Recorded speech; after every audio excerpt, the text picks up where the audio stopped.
hands are sweating. All right. Hi, operator. I'm Gabriel Mercier, codename N2. Since we'll be fighting side by side, allow me to properly introduce myself. As the codename suggests, my combat style leans towards cryogenic suppression. My frost launcher paired with a cryo flask can quickly force enemies into a frost state, ensuring they pose no threat to us. If enemy positions are unknown, the homing stun grenade can precisely mark them as well.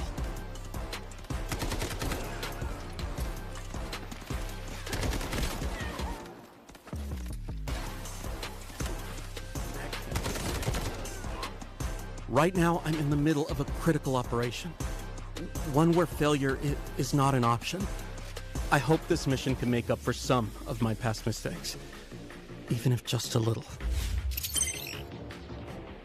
Mission target zone, AZ-3, Asara's only source of nuclear power. The plant's power output is spiking abnormally. This time, I won't let it happen again. An emergency shutdown is our only chance, but the risk is extreme. We not only have to breach Havoc's heavy defenses, we have to face lethal radiation head-on. Some containers within AZ-3 have already been contaminated by radiation. You can follow distinctive sounds to locate them, but keep a close eye on your own radiation levels. Radiation is divided into 4 levels, each causing different effects. Accumulated radiation can be cleared by leaving the contaminated zone and using decon chambers or mobile decon units.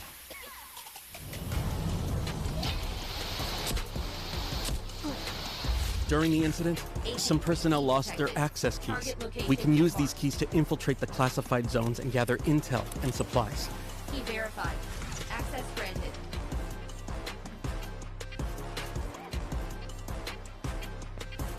AZ-3 key detected. That's not all. Severe leaks have occurred across multiple sections of the plant. You can choose to endure radiation exposure and enter these zones for high-value supplies and rare data, or stay clear.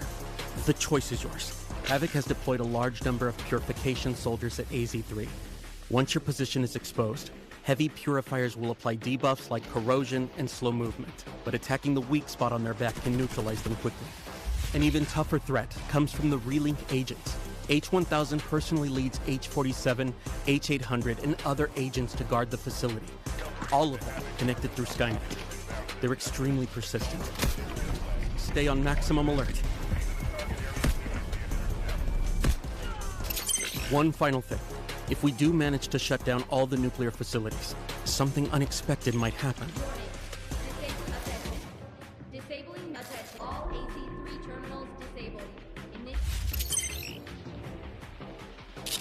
Of course, the nuclear plant has new collectibles too. Over in warfare, things are heating up. The flames of war have reached the weathered stone walls of the Colosseum. This 1,000-year-old city is sliding toward ruination.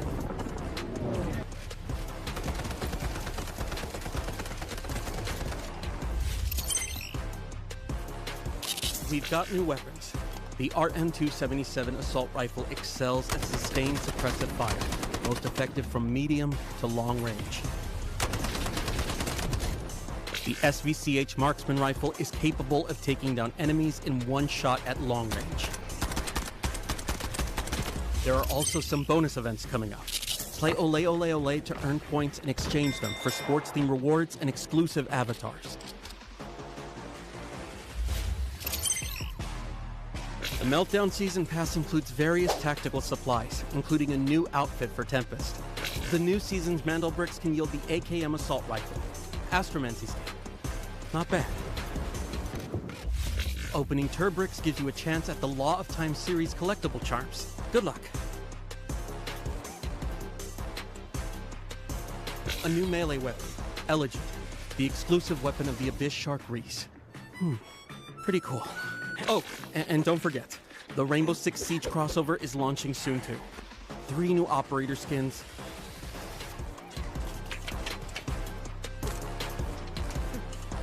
Black Ice weapon skins, and special collectibles. Now that's something. Covers the main updates for the Meltdown season. Don't mess this up. Don't mess this up.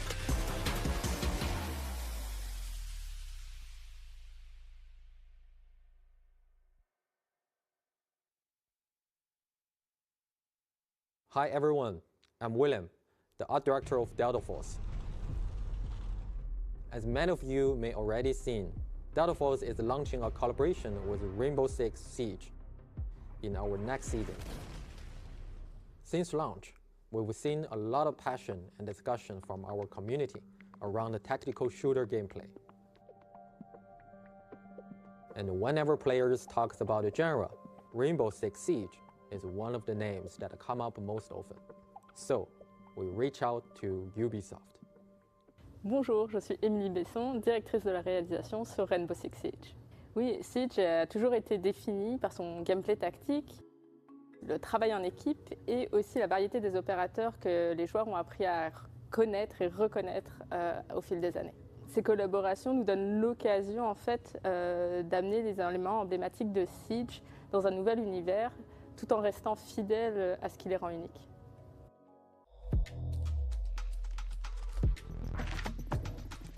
In this collaboration, we focus on two things: operators and Rainbow Six Siege's iconic visual legacy.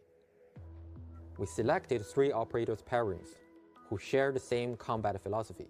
I'll be there you need me. 말보다는 행동이지. Call if you need a hand. For classic Siege elements, we choose to honor Black Ice, the Drone, and the Alpha Pack. Ce qui était essentiel pour nous de préserver dans la collaboration, c'était l'identité, l'authenticité de nos personnages. C'est ce qui les rend uniques. On a travaillé main dans la main avec l'équipe de Delta Force pour s'assurer que l'authenticité de Siege, l'identité de Siege s'intègre naturellement dans leur jeu. Both games share a realistic art direction, and finding distinct recognition within that shared aesthetic was actually the harder challenge.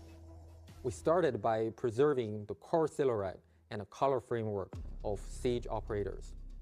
Doc and Motin's iconic deep navy uniforms, Vigil's signature custom-fitted gear, these stay true. At the same time, within the finer details, we wove in Delta Force identity. The wear patches from both teams. Motin carries Cineva's badge. Doc has medical kits at his side. To faithfully recreate Black Ice, we focused our material work on internal ice fracture patterns to capture the distinctive texture and cold, austere feel of original. Oui, en effet, Black Ice résonne énormément avec notre communauté. C'est une cosmétique d'armes qui a énormément plu à nos joueurs. Et l'équipe de Delta Force a fait vraiment un travail incroyable pour la recréation dans leur jeu de cette cosmétique, avec un souci du détail extrêmement gratifiant. We employed a dual-layer material system combined with subsurface scattering lighting model. Using camera vectors and a depth texture to offset UV calculations, we achieved the effect of refracture patterns appearing to exist deep inside ice. Et ce qu'on a apprécié et ce qui nous a impressionné, c'est le travail de recherche de Delta Force. À quel point ils ont été soucieux du détail pour conserver nos opérateurs dans leur jeu, qui s'intègrent vraiment comme naturellement dans leur univers. Beyond the content itself, we want as many players as possible to access and experience this collaboration. By completing in-game missions during the season, you can unlock these rewards for free. One more thing, in the new operations map, we've prepared something special for you. You will find a surprise in the maps that are meant just for you. Once the crossover goes live, go find them. Once more, onto the bridge. Dear friends, once more.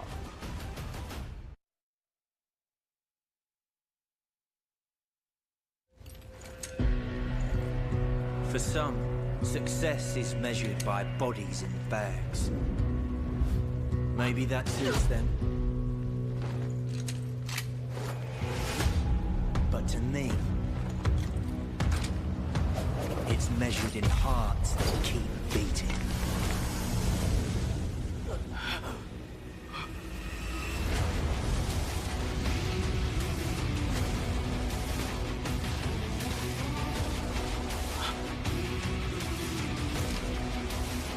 You with me?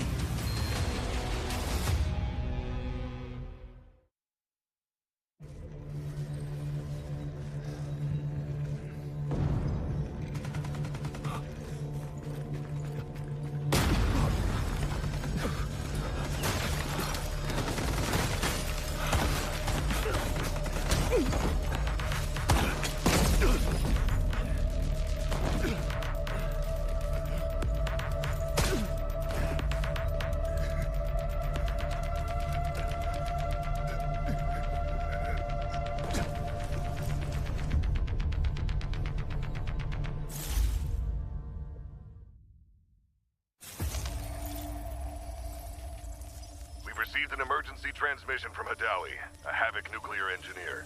Patching through. This is AZ-3 facility. Reactor 2 has been sabotaged. Havoc internal forces can't handle this threat anymore. You're all I've got left. Running blind on intel for the AO. But this region is at high risk of a nuclear incident. Keep the following in mind. Shoot, loot, then pack the scoop. The signal is clear. Take action. It's okay here. Not too cold. Experiment 66 is projected to conclude in T-minus 3 hours. All units submit safety risk assessments on schedule. I've got a reading. No hazmat suits? Raise them! Let's make it quick. Enjoy the bomb!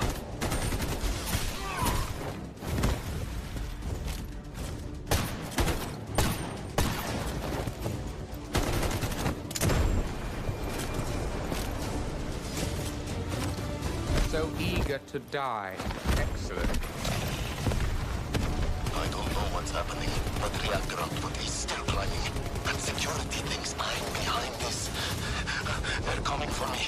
GTI, move it, now! Key verified. Access granted. Hostile signal detected.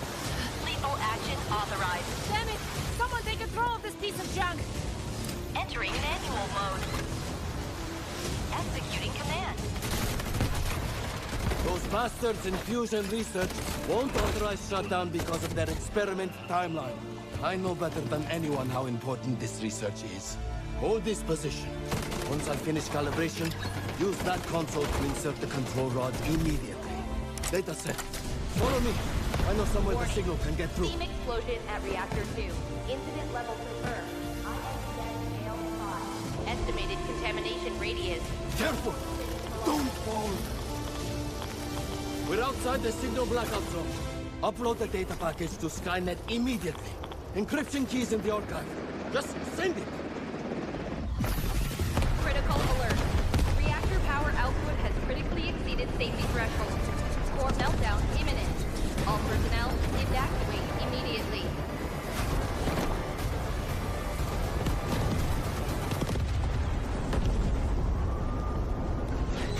Priority alert.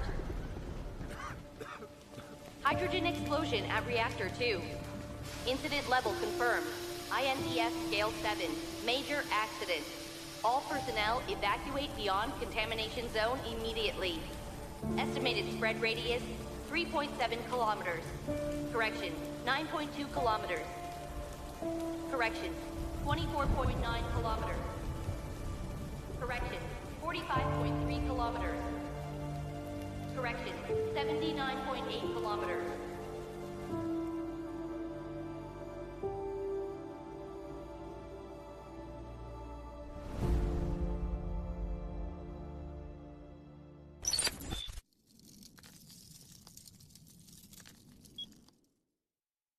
Operations. It all comes down to 3 simple rules.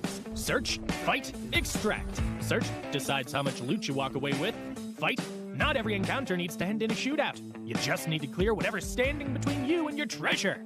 Extract. That's the magic moment that turns everything in your pack into yours to keep. 3 phases, all connected. Miss one and the whole run falls apart.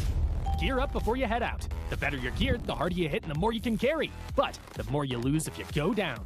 Go in cheap and dying won't sting as much, but you'll miss out on those juicy, high-value supply zones.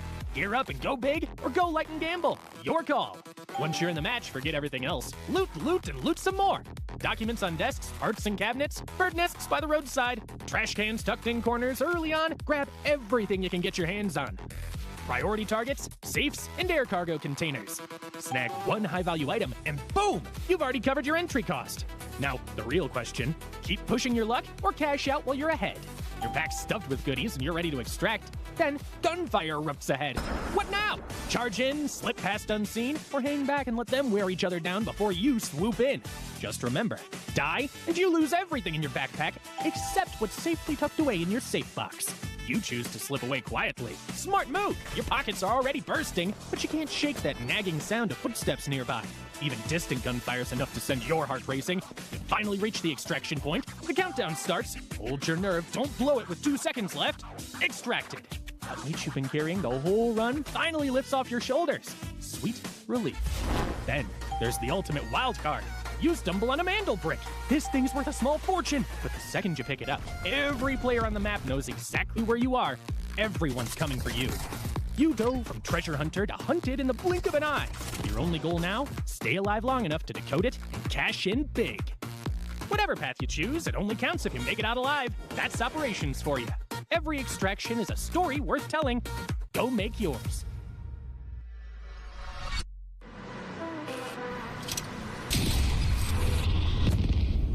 The enemy got the mandel brick.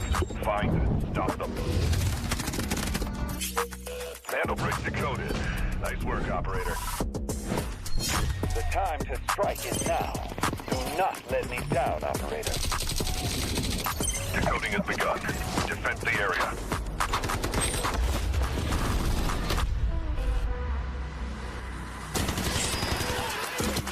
Is about to take the first hit to brick of the tournament. And they're going to do it. What goes around, comes around. Very much, but when you get barrel stuff, Skydie is getting aggressive. See what I did there? You ain't seen nothing yet. Let's knock them off their feet. There we go. There it is.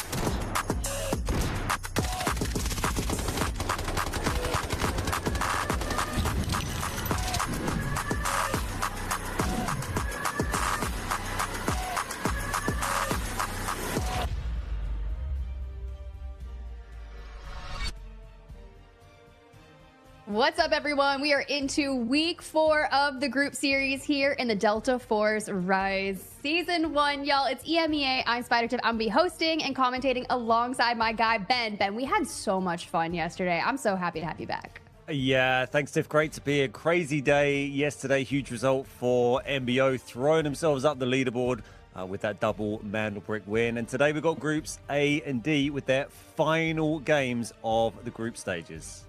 It's kind of scary because we were talking about it yesterday and you were like, ooh, when your final day to perform is the day before the last day that you could officially, you're sitting back and watching everyone play tomorrow, hoping that you have done enough to either qualify directly to the Delta Force finals next week or you get into that survival series. It's going to be insane on that stage. And honestly, next week is going to be cracked, but we've got to get there first. So welcome everyone here in chat. If you're locked in, ready for a crazy day on EMEA, let's go ahead and show you what you may have missed if you weren't here yesterday. We have some really cool highlights from our last match day. Yeah, this is tough. They got the motorized skeleton going, and the 2 come in. He gets a knock on the 1. Can he get the other through the triple blaster? Oh, he's gonna jump on him. He's jumping on him, and we're bouncing around, and Uzbishka gets aggressive and puts him down, but here comes NBO. Oh, and Gotaga headbutting each other up into the north. For now, still plenty of chaos. AGT stabilizing with 2. Chuba still down, and Nast 1 HP throwing it down, trying to heal. Yeah, AGT drop, but that is D gone as another team comes to party. I can't believe we're seeing the prison fight going off here. That's Agartha wiped, and it's 1 by 1. Our teams are falling. There's Tempest. I'm not sure they actually had the ropes down at the moment, though. And Maxa somehow still alive. Oh my gosh, and it's NBO. Your team of 3. Dark Entity's back up to a team of 3. You can see their squad points trading hands with their total score, and it's Maxa being the thorn in the side for anyone Dark Entity's going to do. Yeah, they grabbed that, but that's a huge knock on Fleric, and that is not on a Tempest. D down to 1 at the moment. Is phenomenal out of them. But 40 seconds on the clock to make it happen, and Uzbishka goes for the push. Uzbishka gets found out, and number 1 get it. That's it, that thing, push.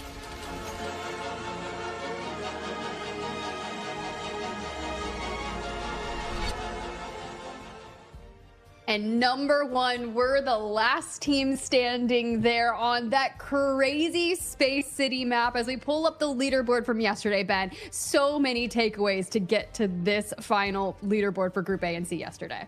A huge battle between #1 and DE, especially yesterday. Great results for both of them, really. DE, they're fighting to try and get into the top 2 right now. And #1, they were fighting in that relegation zone. And them getting that huge result yesterday, that's put huge pressure on today's team. We got LFS, FPOV, and Fnatic all playing today. And with one less team for them to try and battle against, that's going to be hard work.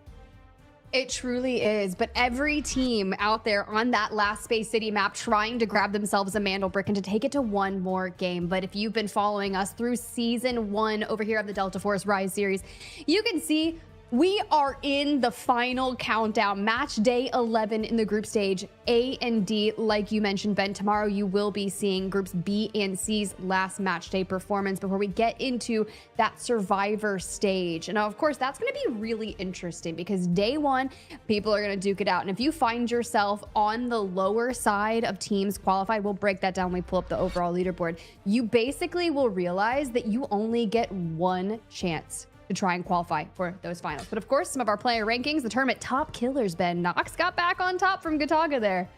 Yeah, Nox has been sitting at the top of this for most of the event, really, just by 1 kill at the moment, ahead of Fnatic's Jame, and then SkyT in 3rd place with 35. We're going to see SkyT, Jame, and Nox all out today, right? So we've got the top 3 killers are playing, which is great to see. And you can see also on the right, everyone's been getting a ton of kills this tournament, so it is actually quite tight between them all. Same when you come over to the damage, right? Except it's Yuzbishka. He was sitting around just under 10k yesterday, so puts up at least 2,300-ish damage to get back to the top of the leaderboard where he has belonged, and for good reason. In that highlight package, Ben, when he gets absolutely sieged by multiple teams just like running him down, ooh, that was scary. He's been an absolute beast the whole tournament, just seems to be able to farm damage. And once again, we've got 3 players from the top 3 all playing today. So that's going to be really interesting to see. Even the top for Stickinson from LFS. And there, of course, is our top assets. Pretty tight there. You start to see a link between the kills and the assets because you get so much money for killing players in this tournament. But we'll cover that in a little bit. And again, SkyT's going to be here. Looking forward to see SkyT to play, Tiff. He's been very strong, particularly a couple of games ago. They had a huge day.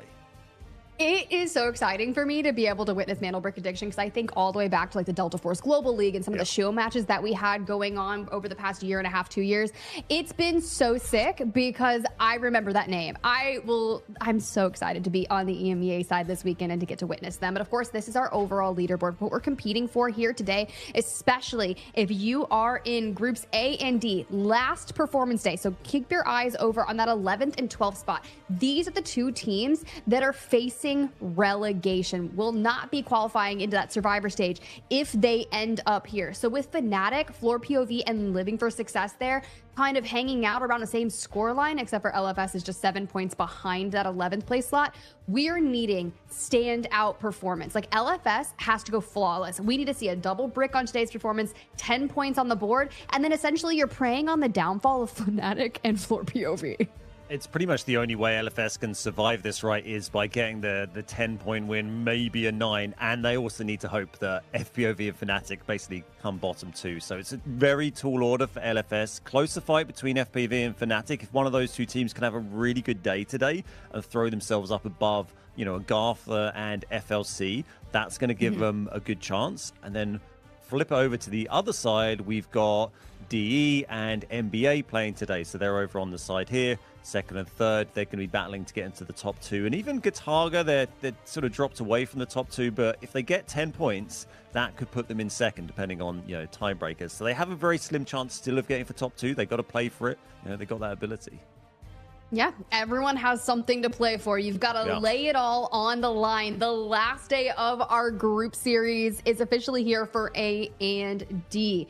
So as we kind of keep thinking about how this is going to work, chat, if you're new here, which the majority of you are ride or dies for EMEA and our organizations that are going to be competing here today and our players. But let's go ahead. Let's kick it to a video that kind of explains the whole shebang.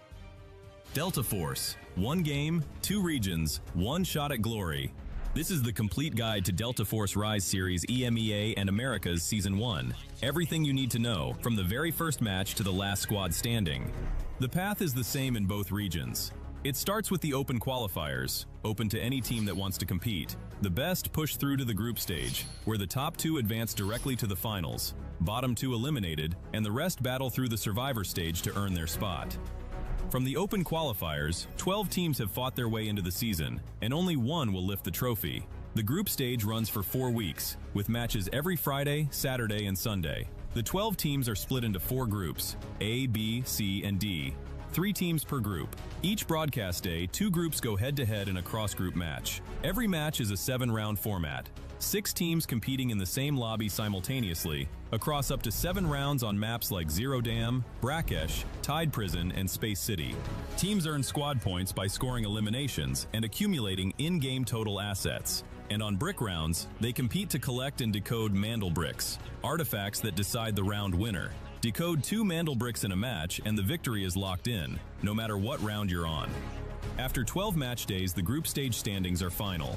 Places 1 to 2 go straight to the finals. Places 3 to 8 enter Survivor Stage Day 1. Places 9 to 10 drop into Survivor Stage Day 2. Places 11 to 12 are eliminated. The Survivor Stage is where the bracket narrows fast. Day 1 brings those 6 teams together for one 7-round match. The top 2 advance directly to the finals. Places 3 to 6 get 1 more shot.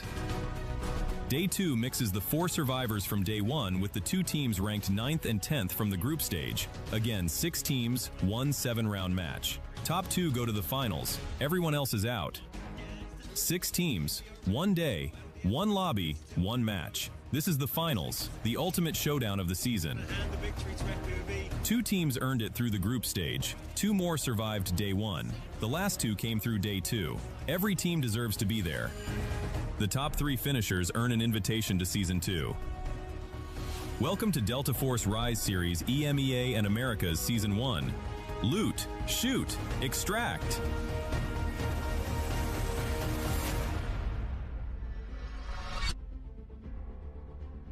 Love that comprehensive breakdown there from the video. And the big highlight at the end of that is the top 3 from the finals get there locked in for Season 2. We'll chat more about Season 2 later, but for now, all about what's going to be happening here today. Tournament rules.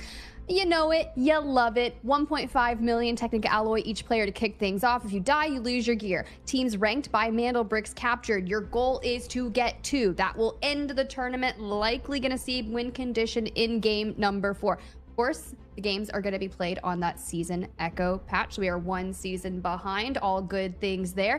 In terms of our 7-game series, rounds 1 and 3 are going to be airdrop only. Those will occur on Zero Dam and Tide Prison. Round 2 is going to kick off our whole thing with the Mandel brick and airdrop over on Brakkesh. And then, of course, we have our Space City marathons from round 4 through 6 with Mandel brick only. If things get crazy, and we go to that game 7, Ben, that's actually my favorite thing. The team in last place is going to get to pick if they'd rather play Brakkesh or Space City. Now, I would think that people would just want to run it back to Space City, but the last time we had a game 7 over in the Americas, they went back to Brakkesh. Yeah, same here. When we saw round 7, they also took it to Brakkesh as well. So, yeah, we shall see if we'll get there. Only game 5 yesterday. Also worth noting that your operators, you can only use each operator twice, and that's per team. That's not individually. So once you've used Stinger twice, throughout those games, you won't be able to use him anymore. But all operators will reset for game 7 if we get there. Ooh, if we do, I don't know. Well, time will tell. I'm thinking game 5. We had a game 5 yesterday for Friday.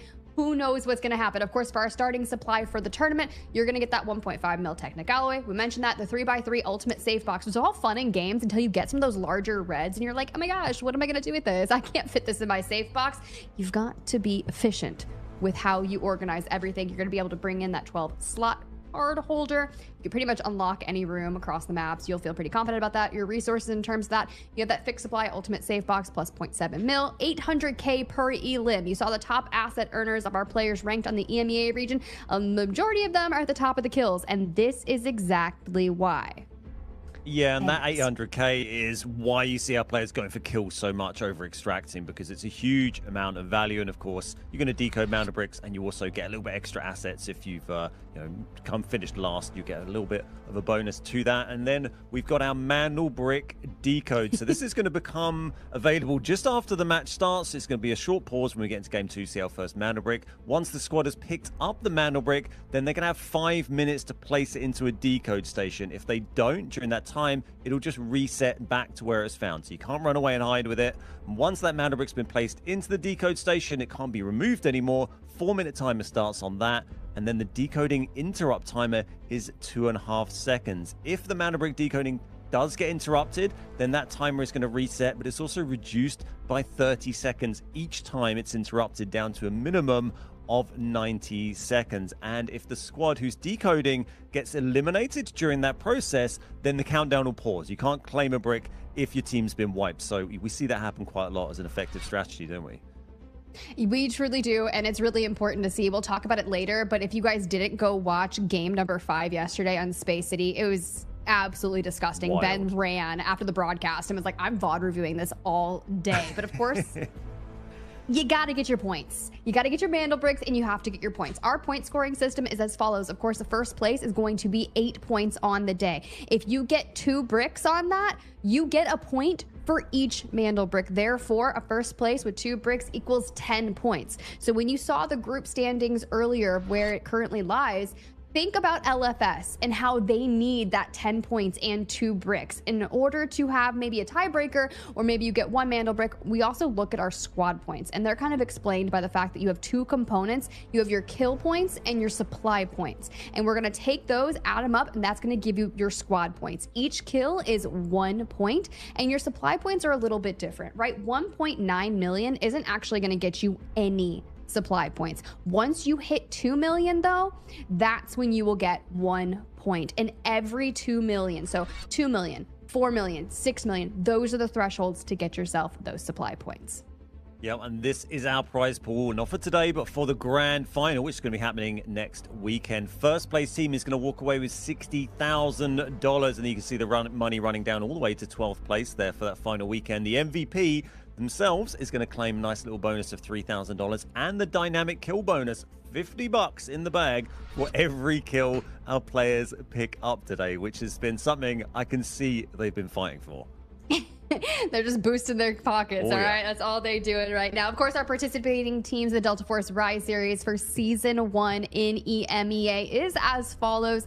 You do have groups A and D playing here today. It's August 1st, match day 11. Tomorrow, you're going to have match 12 with groups B and C, and that will be the last day of our regular season group stage. So then week 5, that's where we were talking about the survivor matches that are going to be occurring. Friday will be survivor match 1, Saturday survivor match 2, and then Sunday will be those finals in which everyone is competing for the cash. And Dark Entities, Ben, has been one of the teams that has been the most consistent. Yeah, they've been very consistent throughout. They had a bit of a poor first day out, but since that, they've been pretty much second and first, I think, every day they've played. Getting a lot of kills. They played well yesterday, as Bishka, we talked about earlier, getting huge amounts of damage. He's up there with 32 kills at the moment.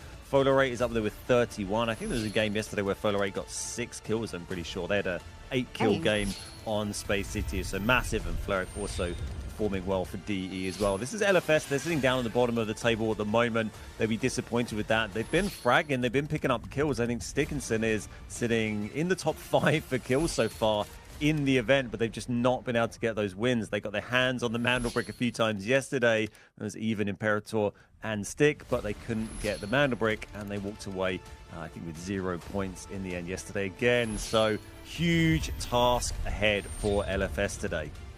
Hey, we saw number 1 pop off yesterday when they needed it most. Gataga they were in the mix constantly. We'll start off with Ladid, right? You think about when they were taking a lot of these engagements, working together, but Maxa often found himself alone. Think to that Space City game 5, where he was constantly a solo, but still ripping the Mandel brick decode away from everyone. And of course, Nox being at the very top of our player rankings in terms of kills, but that's going to be your Group A teams, Dark Entities, Gataga, and LFS. LFS in a must perform to perfection day here today. For Group D, though, Floor POV can get things off. Yeah, FPV, another team that need to perform well today. We've got Yersai here, and the guys, again, they've been playing relatively well in terms of their fragging over the event, but their points are a little low. They've got a bit of a buffer down to LFS below them, so it's kind of more between, they're going to be looking up at Fnatic, sitting above them, and some of the teams higher up. Again, if they can get a good result today, that is going to get them secure. We've seen Yersai, Obsess, and Blake have been the team that's been running, over the course of the games we've seen so far in this event. Then FNC, Fnatic, this is Bane, Jame, and Raid Ball. These guys also been one of the teams that have been getting the most kills with maybe the least return they'd hoped for in terms of points. So again, a team that needs to convert those kills to bricks. I think we were seeing James sitting really high up. Yeah, he had 40 kills. So he was saying, I believe that'd be second place, 4 kills in the tournament. And then talking of kills, these guys have been getting a whole bunch recently, especially Skyty. Like you're saying, Tiff, these guys are old school, right? They totally are, and that's okay. You've got the competitive history, you've worked together, and you know what it takes to perform to the top of your abilities. Now, when you think about the group series and qualifying into the survival stage, they are already situated pretty high, right? So nothing too crazy to worry about. It's all about just kind of practicing before you get to next week so you can do your best in the finals for Group D. But like you said, Fnatic is there kind of on the cusp, potentially facing relegation if they kind of fall off today. But of course, everything starts here on that round 1-0 dam. It'll be an airdrop round. A lot of teams just looking to boost their cash up. And then, of course, we'll go into the Brakkesh, Tide Prison, the Space City Marathon, and who knows if we'll see Game 7. For operator picks, everything's on the table. So let's go ahead and look at our most popular operators for that initial round in Zero Dam. Shepherd, Raptor, Blinder. I think yesterday we had a rogue Nox because they didn't really want to pull them all out and double round it on Tide Prison. But for now, Raptor, his kit, so imperative for Zero Dam and finding information. D-Wolf for the aggressive assault that you're going to need for those fights. And of course, information then. Yep, Raptor, very popular for Zero Dam. I think was it Gataga maybe yesterday who decided to bring out Luna? They decided to use up their Lunas and then prioritize Raptor for Space City, right? So that's, slightly unusual, maybe against the meta you normally see with operator choice on Zero Dam. So yeah, interesting to see if there's any other shifts to that. As we talked about, this is the eco round, or one of the eco rounds. Teams going to be looking to acquire resources, but also really the priority is just getting a few squad points on the board, and they can do that either with some kills or extracting some loot. And we saw Gataga do that yesterday, right? They got 3 kills really early and then said, see you later, and they just went out through paid extracts very early. We were always talking about how Zero Dam, the fights usually break out a little bit later, but for our teams, it is their last day here in the group series. And as you check in with everyone, James there, just kind of, I don't know. It's like this feeling that it's one where you're seeing everyone just kind of settling in, getting their mindset ready. Honestly, Buldo, that couch bed thing behind you looks so comfortable. I just want to get a good book and a blanket, but enough about that, guys. I digress. What I'm going to do instead is give you guys a giveaway because that's much cooler to hear about, right? So before we jump into round 1 on Zero Dam, we're going to hit you guys with a quick giveaway. A redeemable code is going to appear on your screen for the Neko Mini spray paint. Be quick, though. We've told you so many numbers of activations. Well, this one's limited, okay? So once they're gone, they're gone. Good luck. We got 35 chances, 35 redeems on that bad boy. And it's so cute, Ben. Every time I see it, I just want to hit the pose. That's what we're doing behind the cameras when they're not on. You guys just can't see it. It's true. Yeah, It'd be crazy if you could. I can see they're getting ready to come. Our teams are selecting our lineups. They're picking their gear, and they are getting ready to come in. We're about to jump into round 1, the final games of, like Tiff said, of the group stages for these two teams. It's going to be Zero Dam. So who gets those priority admin spawns? We're about to find out, and hopefully we're going to see some chaos around the extract points this time. Give me chaos, because we had so many teams electing to get out and extract early. You called out Gataga for doing that. They took one fight against Agartha over in visitor centers and dipped out on that southern extract. You had Genius pull the lever, try to hit the elevator extract in the north, and you know what? They dipped out because no one was challenging them. But here is Dark Entities on your screen vying for that top 2 on the day. And as you look around, Admin Center, we're going straight in DE and FPOV with tier 1 spawns. Yep, Floor, POV, and Dark Entities, they're going to be controlling the admin building for now. They've moved in there, got rid of Saeed without any troubles. You can see Gotaga, they're down near Paid Extract, which they enjoyed using to great effect yesterday. NBA just over to the east of them. Fnatic, they're over in Cement Plant, and then LFS moving in through the barracks here. So, let's wait and see what approach our teams take. I can see Gotaga, they've again gone for that Luna choice. They're the only team without a Raptor there. NBA, they've got a double D-Wolf Raptor. Is interesting to see. A whole bunch of smokes for those guys and a whole bunch of grenades. As you can see, all the armor choices, blue bullets and purple armor. There's not really much other choice you can run, to be honest, on first map, is there? No, it's pretty much what you're locked in with. I kind of do like the double D-Wolf. I feel like they're just going to go straight running at people, utilize their Raptor on the hands of Bulldo just to find that information, and you just run in, pop an ult, throw a triple blaster to kind of section it off and gun them down. That's the kind of level that I'm looking for. Now, granted, we're not going to see that level of action break out more than likely until like the last 5 to 3 minutes or so. Yesterday was definitely an enigma of a zero dam experience for me, though. It was, yeah, one of the strangest zero dams I think I've seen, certainly in this tournament. Like we talked about a minute ago, we had that situation where Gataga, they got a wipe on Agartha that was actually up in the visitor center very early. There's not even any teams anywhere near visitor now this game, so it shows you how unusual the Vizzy fights are. They got that wipe and then basically walked over and took paid extracts about halfway through the round. And then we had, I think it was Jen, ended up going and pulled the lever and just extracted without anyone pushing them and with 0 kills. And bizarre game, wasn't it? It truly was, because we were talking about that extract of how people will activate that Southern paid extract to kind of deny other teams to do it. And we're like, there's no way that they're going to essentially take this extract. No, they do, but don't worry. Gataga hits a safe. You can see Maxa there on the south side of Major Substation. Picks up some reds, starting to kind of get their profits up, just under 1 million. DE and Fnatic both have surpassed that by just being like 1.2, 1.3.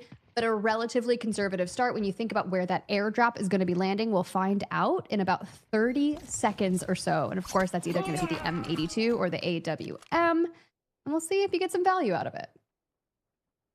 No value gained really from the AWM yesterday. I'm pretty sure it was LFS that grabbed it, and then they didn't leave the map with it. They decided to stay on and try and take some fights, but they got 1 kill. I don't think it was even with the AWM. So yeah, it was definitely wasted in yesterday's Zero Dam. We didn't really see it make much of an appearance throughout most of the games yesterday, as Wallbreaker has been triggered by LFS. Again, didn't see this go down in yesterday's game, but might happen now. The team's got it done early. If you get this done late, it's kind of hard to get in there, but they might have just about got away with it here. Well, okay, you're saying, I see you. We just like biding our time, kind of getting into it. Maybe stretching out the neck a little bit. Oh, God, make sure you guys stretch. Make sure you drink water, because it's going to be a crazy day. 1 minute on that airdrop is going to be landing just to the north of that paid extract in the south. So when you think about teams that are going to have close proximity to it, I'm looking at Fnatic and Gataga that are both putting out feelers as we show y'all on the map. And elsewhere, LFS have made contact on the south side of admin. Take some damage with DE, has 1 member fallen. The fights are breaking out early. Give me more. Yeah, this is pretty early. This is LFS trying to move through towards Wallbreaker there. They got the knock on Vespishka. It might have been through the bathroom window, I'm pretty sure, possibly on the balcony. So they have got that res pretty safely, but they are getting pushed now. This is FPV. They heard that action. They're coming to look. They want to take advantage. Fleric is still healing up here on low health, so we'll have damaged armor, I'm sure, as well to repair from that. And that's pushed them back, D, into a little tight spot here, maybe giving LFS chance to go in towards Wallbreaker, or maybe they're prying this fight. And this is maybe another fight here. All right, well, Fnatic is going to jump onto that airdrop. Now, mind you, Gataga is there on the horizon and could take shots at Fnatic if they're so inclined, but smoke's down for now. See them looting the ammo, getting the weapon in their hands, and let it rip. It's hard to tell if Fnatic were, I think there must have been aware, but there's a little bit of a distance. They might not quite realized Gataga was there, but they have now dipped back into safety, I'm pretty sure, with that Orm. They're going to head underground to try and secure that and decide whether they're going to use it, lose it, or take it off the map. This is NBA now with LFS creeping up. Oh, good shots on to Stickinson. You can see even there, a triple blaster to go alongside it. Now, mind you, they know they want to get aggressive with the double D Wolf comp. For LFS, our priority is getting Stickinson back off the ground and not allowing them to cross that gap into the open. it's a really tough spot to dig yourself out of there with the knock. Should be okay getting the res because there's that container you can go inside to dodge a bit of the utility, but you don't want to be getting bogged down in that little hole in the containers for very long because you're just going to get stuck. And it's going to be, as you can see, teams watching from the windows. You got NBA, you're fighting on the dam side. They have got full contingent up. But yeah, bit of a tight spot there as Obsess watches on from above. It's smoke and cross here from NBA. Just kind of want to unite alongside each other and get themselves into this building. Take a couple of angles elsewhere. Dark entities. LFS have moved up towards the north, and that's okay. They're like, we're not going to fight out here in the open. And I believe Fnatic is still working their way onto the underground, probably going to pop out. FPOV still keeping an eye on LFS, though. I'm curious to see how the basement fight works out. They did get heard on the way up by DE, and DE sending everything over. This was Fnatic trying to creep up with the Orm. Now they know they're there. That's going to be a tough push, but DE have actually decided to sort of rotate right round out of that and find some awful little angles there to peek, but they're going to keep moving as we saw. I think it was, LFS there. We saw a minute ago. They were making their way towards Wallbreaker. Is worth doing for those that don't know. You can actually acquire these lucky wooden sculptures by going down there. They're unique to the esports environment, and they, even though they only show us worth 1, they actually allow you to buy some really good gold kits. They're kind of like a freebie token for getting some great gear later on, right? It would be really nice, especially when we get to Space City and when we start seeing some people break out the golds. For now, Gataga hitting a copy paste of yesterday, right? Don't do it, boys. Down Don't go. here. Don't go. Do we leave? Like, hopefully, get in there. Hopefully a little early for Kataga to go. They haven't got the kills yet, so yeah. But they'll just be presumably just banking that one and go and see what else they can do. But maybe they're ready to check out. These are those wooden sculptures we were just talking about. Even here. See if they get anything nice from the safes. I'm waiting. I will say the airdrop that is going to be dropping in just under 30 seconds is right on the face of Gataga on that extract. So do we think that Gataga grabs the high value items that come out of there, hopefully grab some reds, and then maybe just take an early exit onto Zero Dam? I think the value they could get from getting into these engagements up in admin would be worth it, though. Yeah, it's got to be much more valuable for them to take some kills, even if you get lucky in those drops. They might get themselves up to maybe 2 mil if they're really lucky, and that's going to get them 1 point, 1 squad point. So yeah, they need to get up there and get some kills. There's no real benefit to them just extracting. They're all little single slots here, so I'm not imagining we'll see anything too crazy. A watch, it's a couple of 100k, oximeter, solid fuel, and another watch. So, but yeah, they're not even at 1 point yet with 1.3 mil. That's very interesting. Okay, well, at least they are getting a red out of it and not just solid golds, in which we had yesterday. For NBA, they're up here. They've all kind of separated out, holding different angles. And I do like what we're seeing. Back to LFS, though, just constantly perusing the safe. You saw the lucky wood and sculptures that came through, but hopefully, even just out here, can break a mill, hopefully.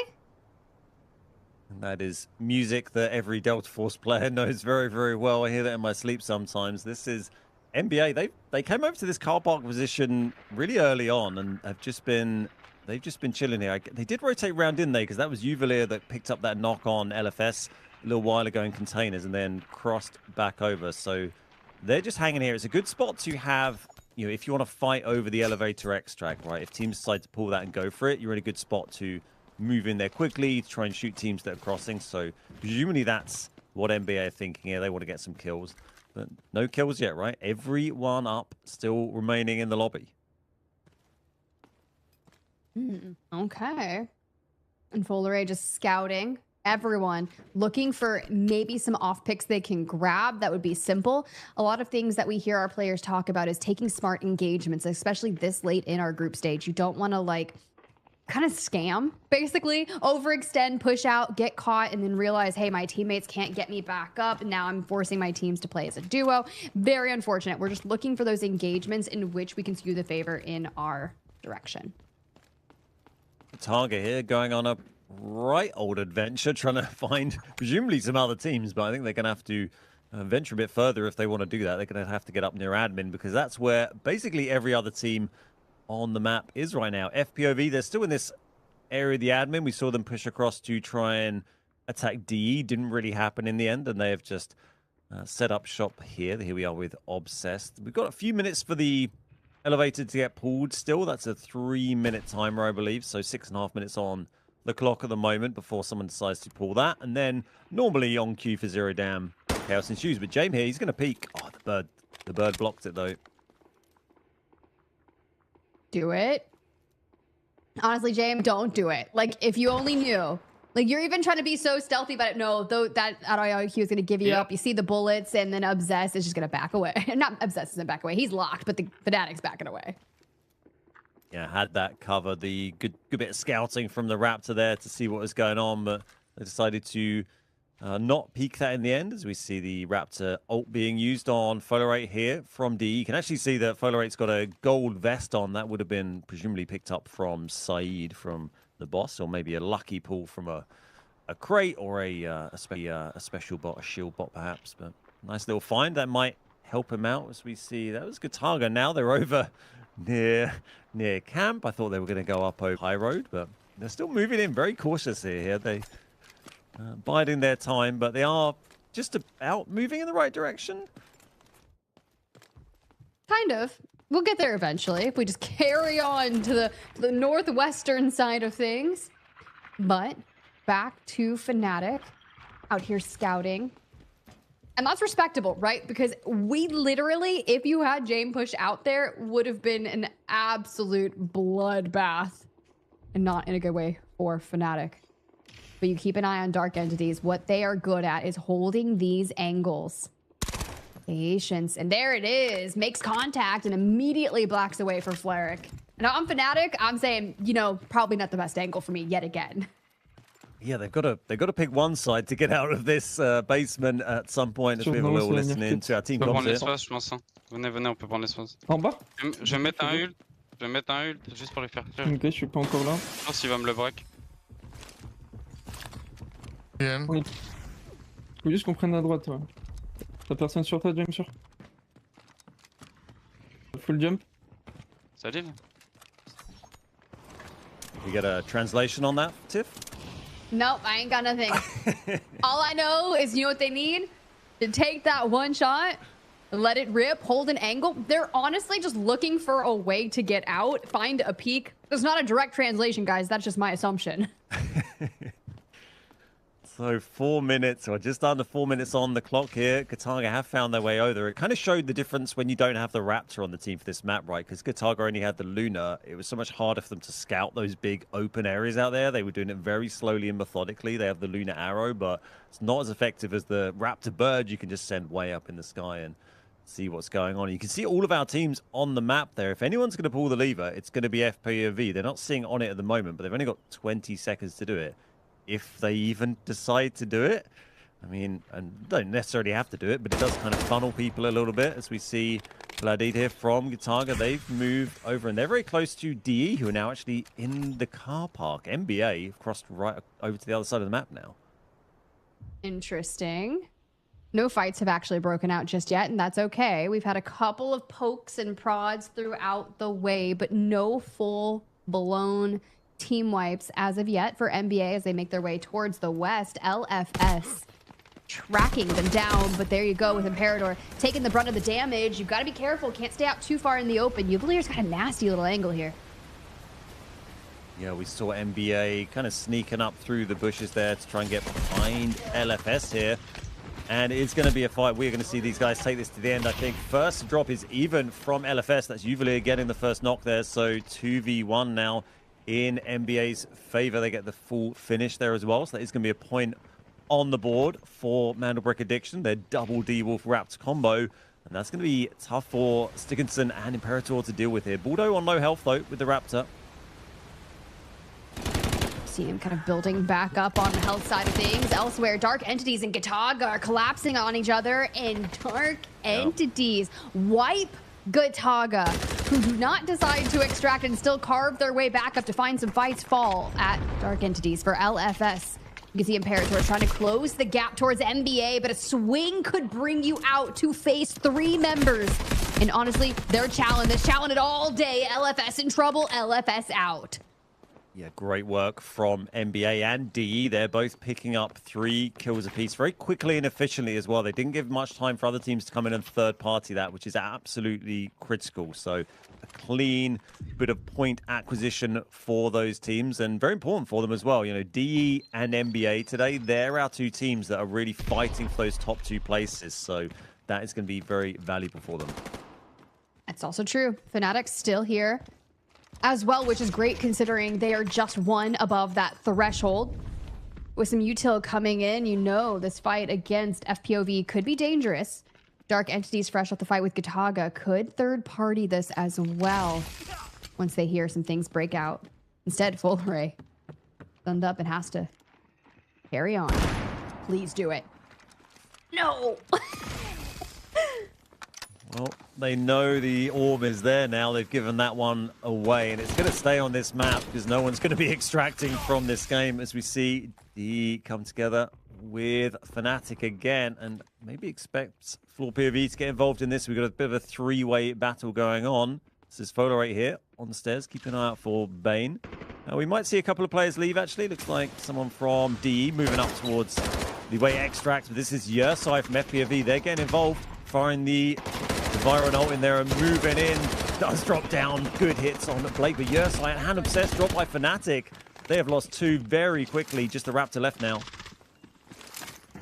And the recovery is needed. I'm looking at Raid Bull. Low HP, and DE is going to capitalize on this. Full send straight in. We lose out on Uzbishka, who does go ahead and extract. We do see one from NBA extract as well. I believe that was Uvalier. And then we just start to see the reactions. Little smile there from Fleric. Really interested to see DE's kills here, because obviously they got the 3 on Gataga early on, but that was great work considering they had already sent Uzbishka, was it, that went out to extracts. They actually only had 2 players in that fight in admin. They were outnumbered by both the other teams there. Still decided to take it. It looked like they were picking up some kills right at the end as the match finished there. So there's potential they managed to maybe get up to 4 or 5, I would say, depending on if they got confirmation. So it looked like a pretty solid game from DE and NBA. Okay, 7 kills from Dark Entities. I know you were asking for the number, and I honestly wasn't expecting 7, but 7 is a great start. 1.4 mil asset gained. That's a good start on Zero Dam. Yeah, I mean, especially when you think that, you know, many of our matches we've seen in the event, you might see the winning teams finish, the high-scoring teams finish with maybe 25 to 30 something sort of squad points. They've already got 7 from game 1 is a great result. NBA picking up 3, all 7 kills for Fola there as well. Can we just take a minute to acknowledge that? That's the most I've seen from a single player in a match so far in this event. Great work from Fola. You got tons yesterday as well, right? He's absolutely flying up the tables. Fnatic grabbing 2, FPOV grabbing 1, Gataga and LFS grabbing 0 each there. Not good for Gataga and LFS there, but of course we'll look at our round 1 top killers. To no one's surprise here, it's Folare at the top, and just in such a dominant fashion that 2nd and 3rd place each have 1 kill. So there's a bit of a stark differential here. Maybe, excuse me, not surprised to see top damage there as well for Folare, but good effort from Uvalier and Blake picking up a bit, but not sure they picked up any kills, maybe 1 for FPOV, but huge display from DE. That's the perfect game ready on Zero Dam. Just get in there, get yourself a bunch of kills, get some squad points on the board, and you know you're going to walk away from that happy.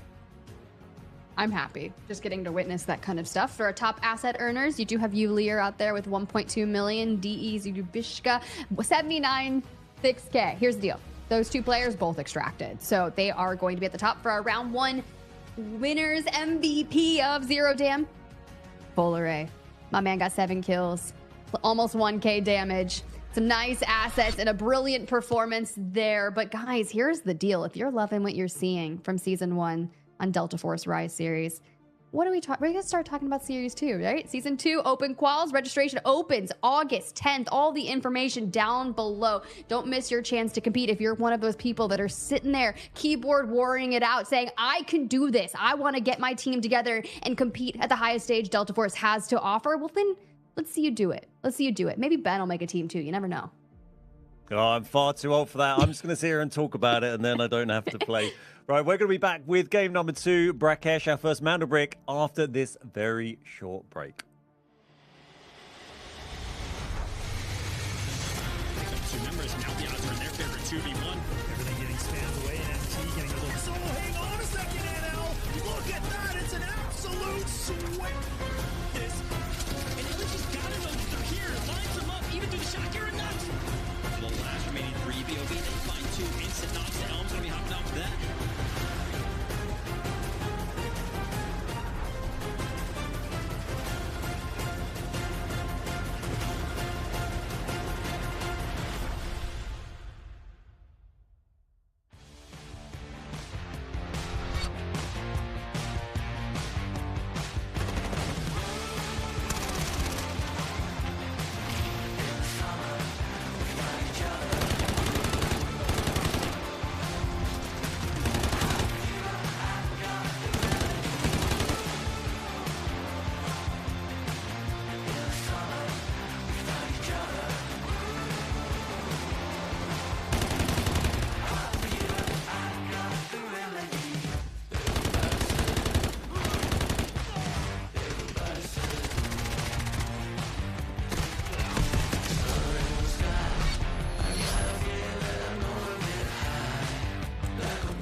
Got the Mandel bricks.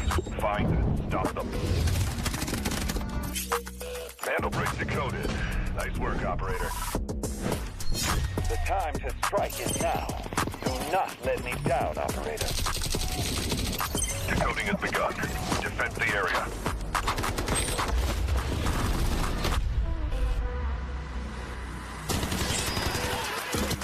Is about to take the first brick of the tournament. And they're going to do it. What goes around, comes around. Oh,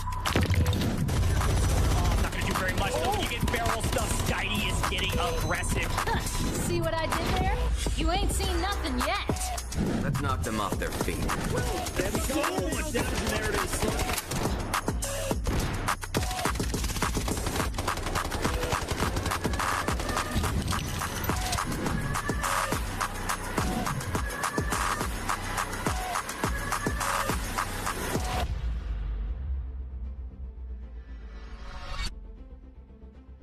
And we're back with more Delta Force Rise Series EMEA. It's day 2, week 4 of group stage. And as we see our players getting ready, it's the final showing of groups A and D. Some fighting for survival to qualify for the survivor stage next weekend, and others, Ben, just wanting to be at the top.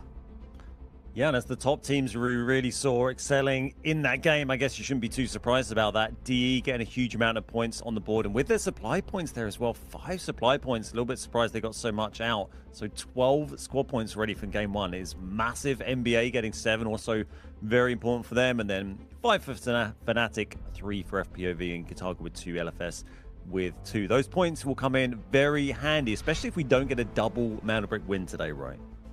That is actually really true. I mean, we've seen a lot of Game 7s on the EMEA side of things as we look at our map rotation. Friendly reminder, it was Dark Entities that did exceptionally well on that round 1-0 dam.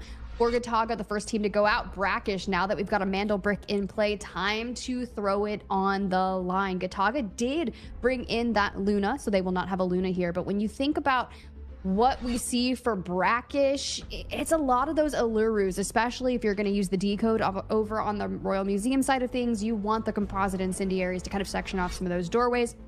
Raptor coming out, Gizmo with a 13% pick rate, even Toxic at 18, but it really is the shining star of your engineer players, Ben.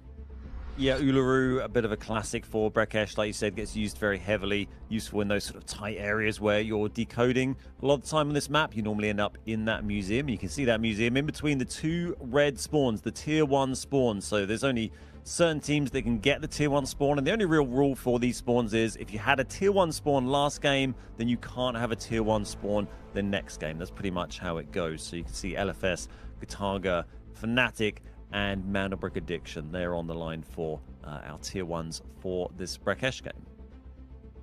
Honestly, your goal is if you get the new Tower of Babel, which is technically a tier 2 spawn, you're going to be late to whatever is going on with the Mandelbrick. Tier 3 spawns up on the northeastern and northwestern side of things, they can rotate down to the Royal Museum pretty quickly, but usually it's going to be whoever gets that tier 1 spawn of things that runs in, takes to whichever decoding station, and then you'll start to see some things changing hands. Speaking of changing hands, guys, here's the deal. I got some more giveaways for you before we jump into our round 2 Brakkesh. Watch your screen. It's going to pop up for a redeemable code to unlock that SR3M Combat Ready. Make sure to redeem it as soon as it appears, okay? It just appeared like 5 seconds ago. And activations are limited.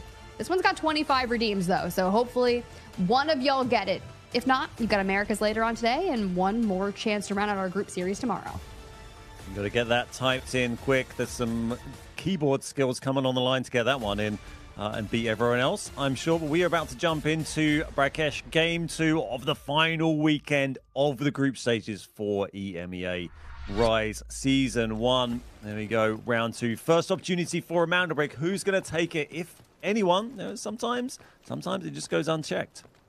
Sometimes. So for Fnatic and NBA, with those tier 1 spawns, you can see Dark Entities and LFS get the technical tier 3 spawns up to Zero Town, Osira Camp. Dark Entities already starting to carve their way. Stickinson and Even over at Blue River Hotel. When you look towards the new Tower of Babel, hello?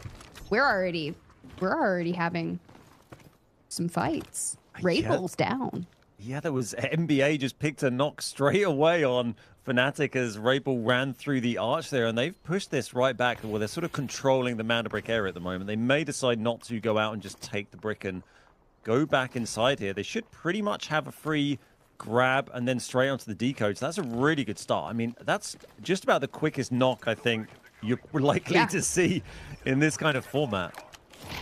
Well, I mean, NBA pick up the Mandelbrick immediately. And here's the deal. Between Dark Entities and Mandelbrick Addiction, who are both playing here today, of course, they have 5 Mandelbricks throughout our group series. So we're tied at the top alongside, I will throw in Genius in the mix, who's not actually playing here today. But whoever comes out on top of this and gets more bricks will be technically the leader of who's achieved the most Mandelbricks out of the EMEA side of things.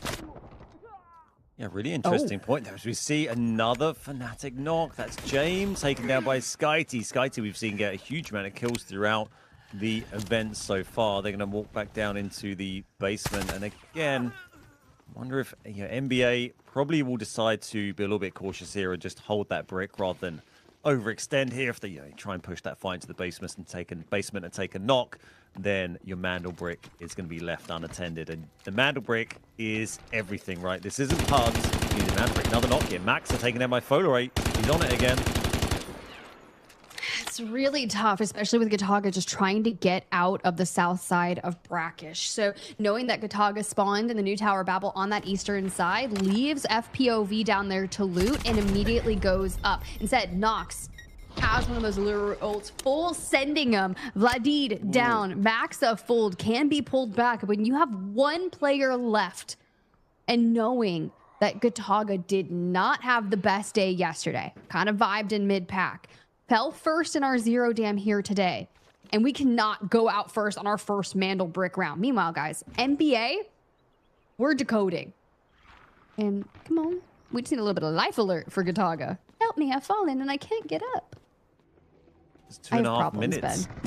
Just 2.5 minutes on that decode for NBA. That was tough for Gataga, wasn't it? They're they were sort of sitting there expecting the push to come in from DE, but DE was so far back, they've decided not to do that, as you can see on the map. So they'll take the kill, and Gataga should get back up to a full contingent here. I think they'll do that without trouble, unless, I mean, DE might be sending another rocket over their way in just a moment if they don't get these revives done quickly. Yeah, 2 minutes, so we see bit of action now. LFS, they're moving into the museum area. Can see all sorts of colored teams on the map there, so yeah, people are closing in. They're seeing that decode and they want to get on it. You want to get this first brick, get the momentum, and that momentum is very much in NBA's favor at the moment. It is true, right? I mean, the Dark Entities with that tier 3 spawn did inevitably move down to Osira camp, and that they kind of stayed there, even with the decode going off. So I would imagine they want to make their presence known, but it's already so compacted here on the museum side of things. And with NBA at 1 minute 30 seconds, will LFS, in a must-win kind of day for them here on the group series, immediately putting out some of that recon to the side. And there you go. Looking for the lay of the land and how NBA is set up to defend the brick. Just checking there if that room was free with the safes there. They'll probably move and take control of that. There's only a minute pretty much on the decode here as SkyT is dropped there and going to be trying to revive. Tough spot on this balcony. It's kind of the point you normally control from, but you get so much util on there. It's absolutely brutal. And there's something we just didn't mention in the beginning. No Tempest on this, right? Not a single Tempest brought out to this Mandrake game. They're all saving them for Space Cities. That's an interesting thing to see. As DE, they're moving up to get friendly with NBA as well here. That's true. Come on, homies. Let's get you up on the lift. Let's make a siege. Not sure if NBA was able to pick up Skydie. No, still a duo, and LFS did move into the hallway. However, no one has hopped the decode until we see Imperator going for the C's, gets it. And now for Dark Entities, back onto the lift, still playing through Fnatic, who have been kind of here. Took a couple of knocks at the beginning, but have since stabilized, and it's Raid Bull holding the window, looking for the people back on this balcony. Yeah, they are in that balcony fight. This is Baldo from NBA trying to put some shots back. SkyT is down again. I think they got the revive and then instantly knocked back. So it's not too good for SkyT. They're the only team with anyone down at the moment as the AWM picked up by Gataga there. They've grabbed that wherever they are off on the map, just outside of this fight, not fully involved. And Jame, our team that were down in the basement earlier, now they're upstairs. DE downstairs as well. 2 minutes 45 on the decode for LFS. I mean, that would be massive if they managed to take a break right now. It would be huge, right? Elsewhere, they're finding some reds, getting those into their safe box and working on getting their profits up. Gataga is just south of Osira camp, in which that airdrop did drop there. So maybe some angles that they can snipe from. But for now, it's all about this close range combat. NBA down to a solo. It's going to be really difficult for them to recover when everyone is targeting them. That was Stickinson putting the Uluru ult, the guided rocket in there on NBA. That got the full on SkyT, and that'll be second full for SkyT, so he's out. They can't get him back. And that is the wipe. Jame from Fnatic moving in with the Spideys. And that is, yeah, NBA taken out of this game. It's such a good start for them, but no brick for NBA today. Well, for this game. That's tough for NBA, but that's okay. Plenty of more brick rounds later once we see Space City. For now, Gataga back from the southern side of Osira camp looking to get in. Maxa on the Uluru. We're going to line it up. We're going to thread the needle. We're going to find some damage. No, not too much. For Vladid, on the other hand. Close range combat. We're just waiting for the fire to go away. We could potentially peek. Yeah, Gataga now on that outside edge, fighting up through the elevator, trying to get control. It's still LFS with the brick at the moment. They got 1 minute 20. They have everyone still remaining, as we see Fola right here watching. This is Raid Bull on fire, down on low HP. And that's a sneaky angle from Imperator here on FBOV. Does pick up the knock on Obsess. Gonna defend that brick still. All right, Vladid biding their time. I mean, they know they're here, so it's a little bit of a util spam. LFS, less than a minute to go, bringing out the Uluru vibe here. Like this angle. We know what it takes to hop the decode here. Some teams are going to start making their presence known once it gets to 30 seconds, but will it be too little too late? Composite Incendiary out is going to block that hallway. Fnatic could be a team to move in. Raptor's going to go ahead and scout Raid Bull, but still, even just at bay, thanks to those Allurus doing the work. They've got great position here, LFS. Yeah, they had two to the north, but we do see Raid Bull move in now. They're not able to cover that because that Uluru fire pushed them back. Yeah, Stick watching from the south because you can grab the brick from the other side, from on top of the railing there. But Fnatic grab it, go back out to the balcony. 3 minutes on the decode. After that decode timer dropping down as the Spideys run out onto the elevator, but taken down. Love seeing them just scampering around everywhere. Fun addition to the game, Gizmo. It's it's been fun to see. It is really quite nice, but for Folare, he's holding this angle, waiting for Fnatic to peek through. Bane and Raid Bull not going to inch, not going to give any information away. Gataga has been outside with this lift working. And they're constantly having to pull their resources over here to not get sieged from that side. Because the moment that happens, they do get the decode. It's about 2 minutes, 10 seconds left. A lot of time to play here. Yep, almost down to 2 minutes, but 9 minutes nearly on the match clock, so plenty of time for it to go back and forth between different teams. The helicopter causing a nuisance, as it often does. Vladid there from Gataga getting killed, getting a knock on Raid Bull. Sitting on that little corner of the elevator, see players sitting there all the time. There's always battles going on as LFS grab the brick back. And they've still got really good control of that whole side of Museum, really. They haven't got anyone kind of counting them from behind. Everyone else is fighting on the other side. So that's really useful for the LFS guys.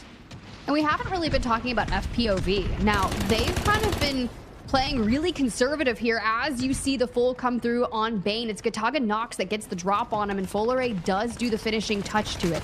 But with Fnatic down to a solo, Dame on your screen, half health, just going through it immediately. Putting down some resources, but where you have found yourself is just not in a good spot. Prone, healing. Now 1 kill on the board for Fnatic and just 1 player remaining. No chance of any revives coming through at this point with the chaos in the museum, so that is going to be tough. And as you say, FPOV, they've been lurking in the shadows. Gataga been a little bit busier trying to push in there. LFS still with 3 up. DE still with 3 out. They kind of went and checked out for a minute. I'm sure we'll see them pop back in soon. It's only just over a minute here, and we've seen it trade a few times. I think the next swap is going to be maybe 2 minutes, I think, for the decode. Interesting to see who goes for that next. Moment of calm here as a minute hits the clock for LFS, and you see this area where Gataga and essentially DE have been trading places. Only teams of 3, Gataga, FPOV, LFS, and DE. LFS must win. Like we said, if they start things off with a Brakkesh brick here, it would be phenomenal for their last day showing. But Dark Entities, the consistency of this squad, they just got to get through Gataga first. Big knock there, and the fall as well. And they lost another, I think, there during that from, 2 hits. The rocket came in from Uzbishka as well. Great play from D. They actually took down 2 members of Gataga.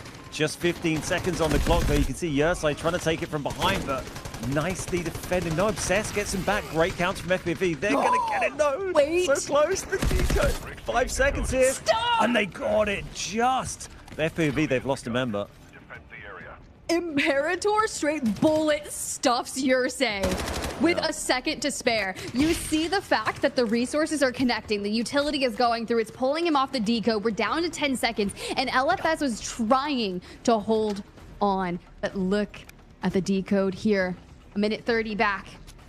Just under 6 minutes on the match timer for Brakkesh, and Dark Entities is still healthy, fresh off that fight from Gataga on the balcony. And what are we going to do? We're going to grab the decode.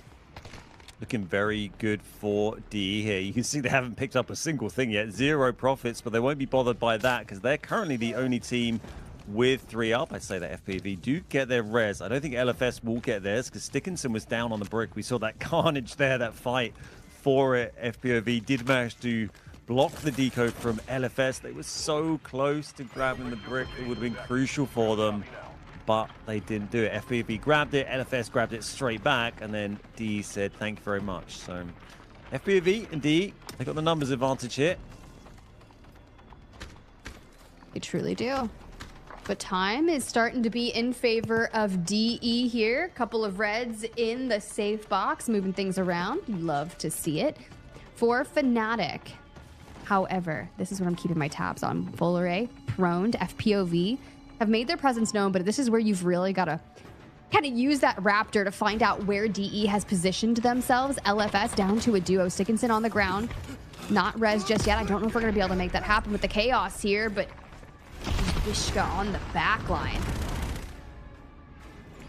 10 seconds on the decode here. FPV got a knock there on Folare and the finish, so it's great work, but they need to get the brick. They're fighting on it. 4 seconds. Are they going to get it? No, they're not going to grab it. DE are going to take the first brick today. Huge work for DE. They're fighting to get in the top 2 to get straight to the grand finals day. And they've got a bunch of kills as well. They've got 5 on the board, but only Uzbishka left up for Dark Entities right now. It's a big day for Full Array, right? A ton of kills in that map 1 of Zero Dam, on to 3 thus far. LFS eliminated. And now they're essentially just going to clean out the museum. What a terrible day to be in this museum unless you're Dark Entities. Uzbishka last standing. On to 6 total kills for Dark Entities plus their Mandel brick. FPOV, still a team of 3, and FNC, a solo. Just such a good molly there, straight onto Obsessed. Unbelievable molly from Uzbishka there with the Uluru. Sorry to interrupt, it's just astonished by that. 7 kills there for DE now. They're just absolutely slaying. Were they at 8 in game 1, right? 7 in game 2 so far, and the brick. A dang good day for Dark Entities. Come on, my man. Let's get you back up. Jame down there on the low side. Oh, we're going up the stairs. Ain't no way. We're going to take this fight. You kind of have to. You got less than 3 minutes. You might as well get some assets from it the moment he hops the reset. Go, Spiders, go. Fnatic trying to get some extra points and another one. Oh my god, straight to the face there from Uzbishka. I'm not sure the res is going to come off here, but you know, I think he's smelt blood. I'm going to go for some more kills. 7's not enough. He's got 4 all on his own here. So he's going to be fighting Jame 1v1. He's like, 1v1 me, you won't. You already, like, literally threw all of your util at me for this. Meanwhile, Blake on your screen knows there's something going on here in the museum still. We've heard it. And there you are. Jame, waiting for that cooldown to go back as he starts kind of pulling those things down. But instead, Uzbishka says, I don't need you till I've got a gun, and I'm going to take another kill on 2-5 for the match 2 in Brakkesh. This is crazy work out of him.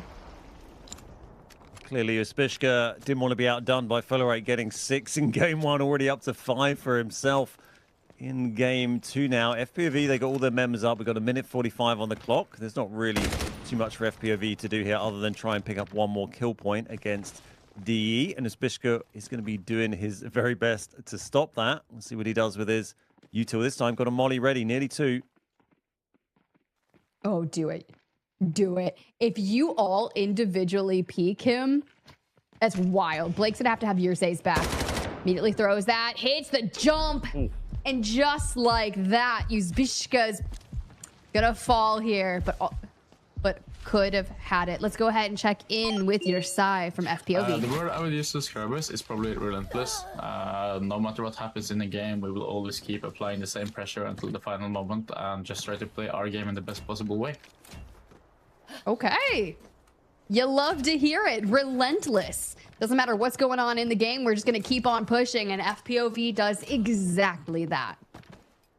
100%. I think that's exactly what they were doing that game. They didn't get the brick in the end, but we saw them piling onto that brick as it was going down to DE at the wire there. FPV were all over that, trying to do everything they could. They weren't sitting back and hoping another team would do it. So, you know, they tried. It didn't work out, but great work from them. They picked up 5 kills there, so that could prove useful if they're able to get themselves a Manda brick later on. FPV, one of those teams playing today that's sitting near the bottom of our table. It's FPV, remember, Fnatic and LFS, they're fighting to get themselves out of the relegation spots. LFS are down the bottom there, and then FPOV above them and Fnatic above them. So any points today that FPOV and Fnatic are going to get are going to be absolutely vital for their survival. And I think this is where things start to get a bit scary, right? As we wrap our first Mandel Brick round on Brakkesh, and with Dark Entities immediately grabbing that Mandel Brick. Now, sure, there was a bit of a scuffle, right? But at the end, that consistency has reigned supreme for DE. And if we're going into win condition onto Space City for DE, ooh, that is tough, especially if you're on the cusp of potentially facing relegation here with Uzbishka and co playing like they are.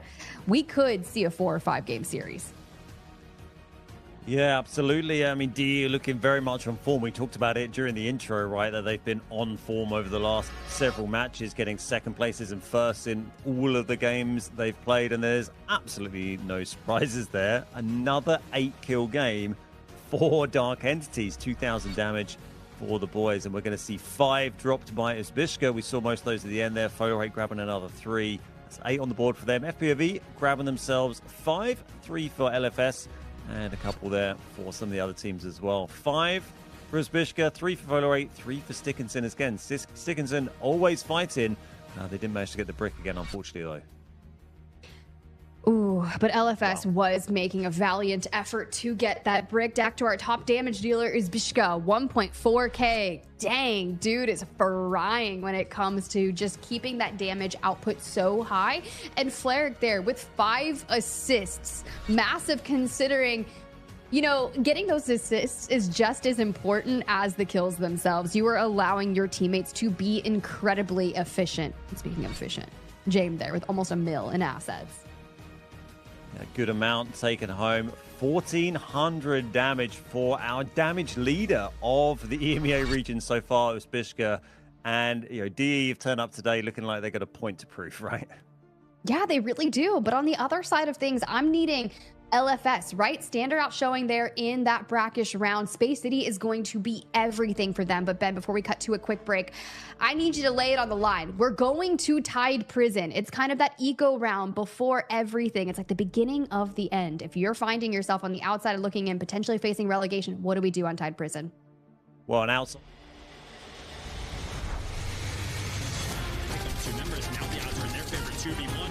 Everything getting spammed away. And MT getting a little. So hang on a second, NL. Look at that. It's an absolute swing. This. And LG's got it. They're here. Lines them up. Even through the shot. You're nuts. Well, last remaining 3 BOV. They find 2 instant knocks. The Helm's gonna be hopping off that.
Hi, I'm Yursai. I'm the IGL for Team Floor POE.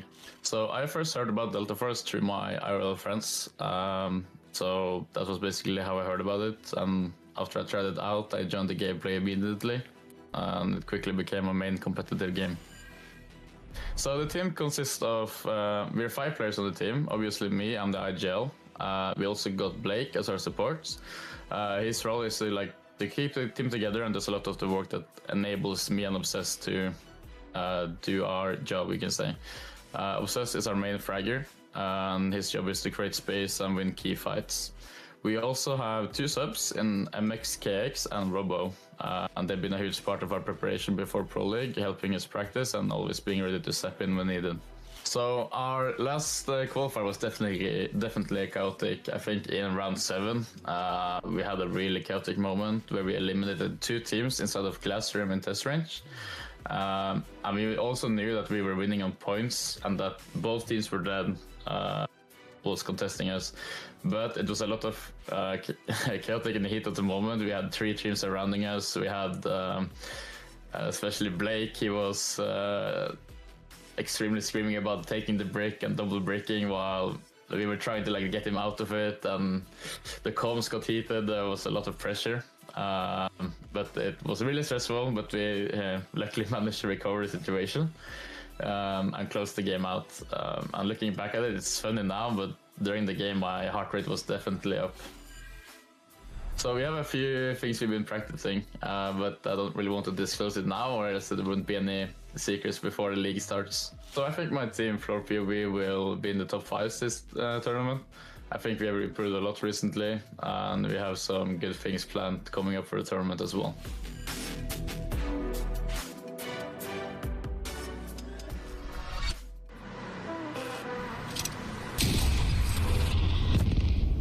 The enemy got the mantle bricks. Find and stop them. Mantle bricks decoded. Nice work, operator. The time to strike is now. Do not let me down, operator. Decoding has begun. Defend the area.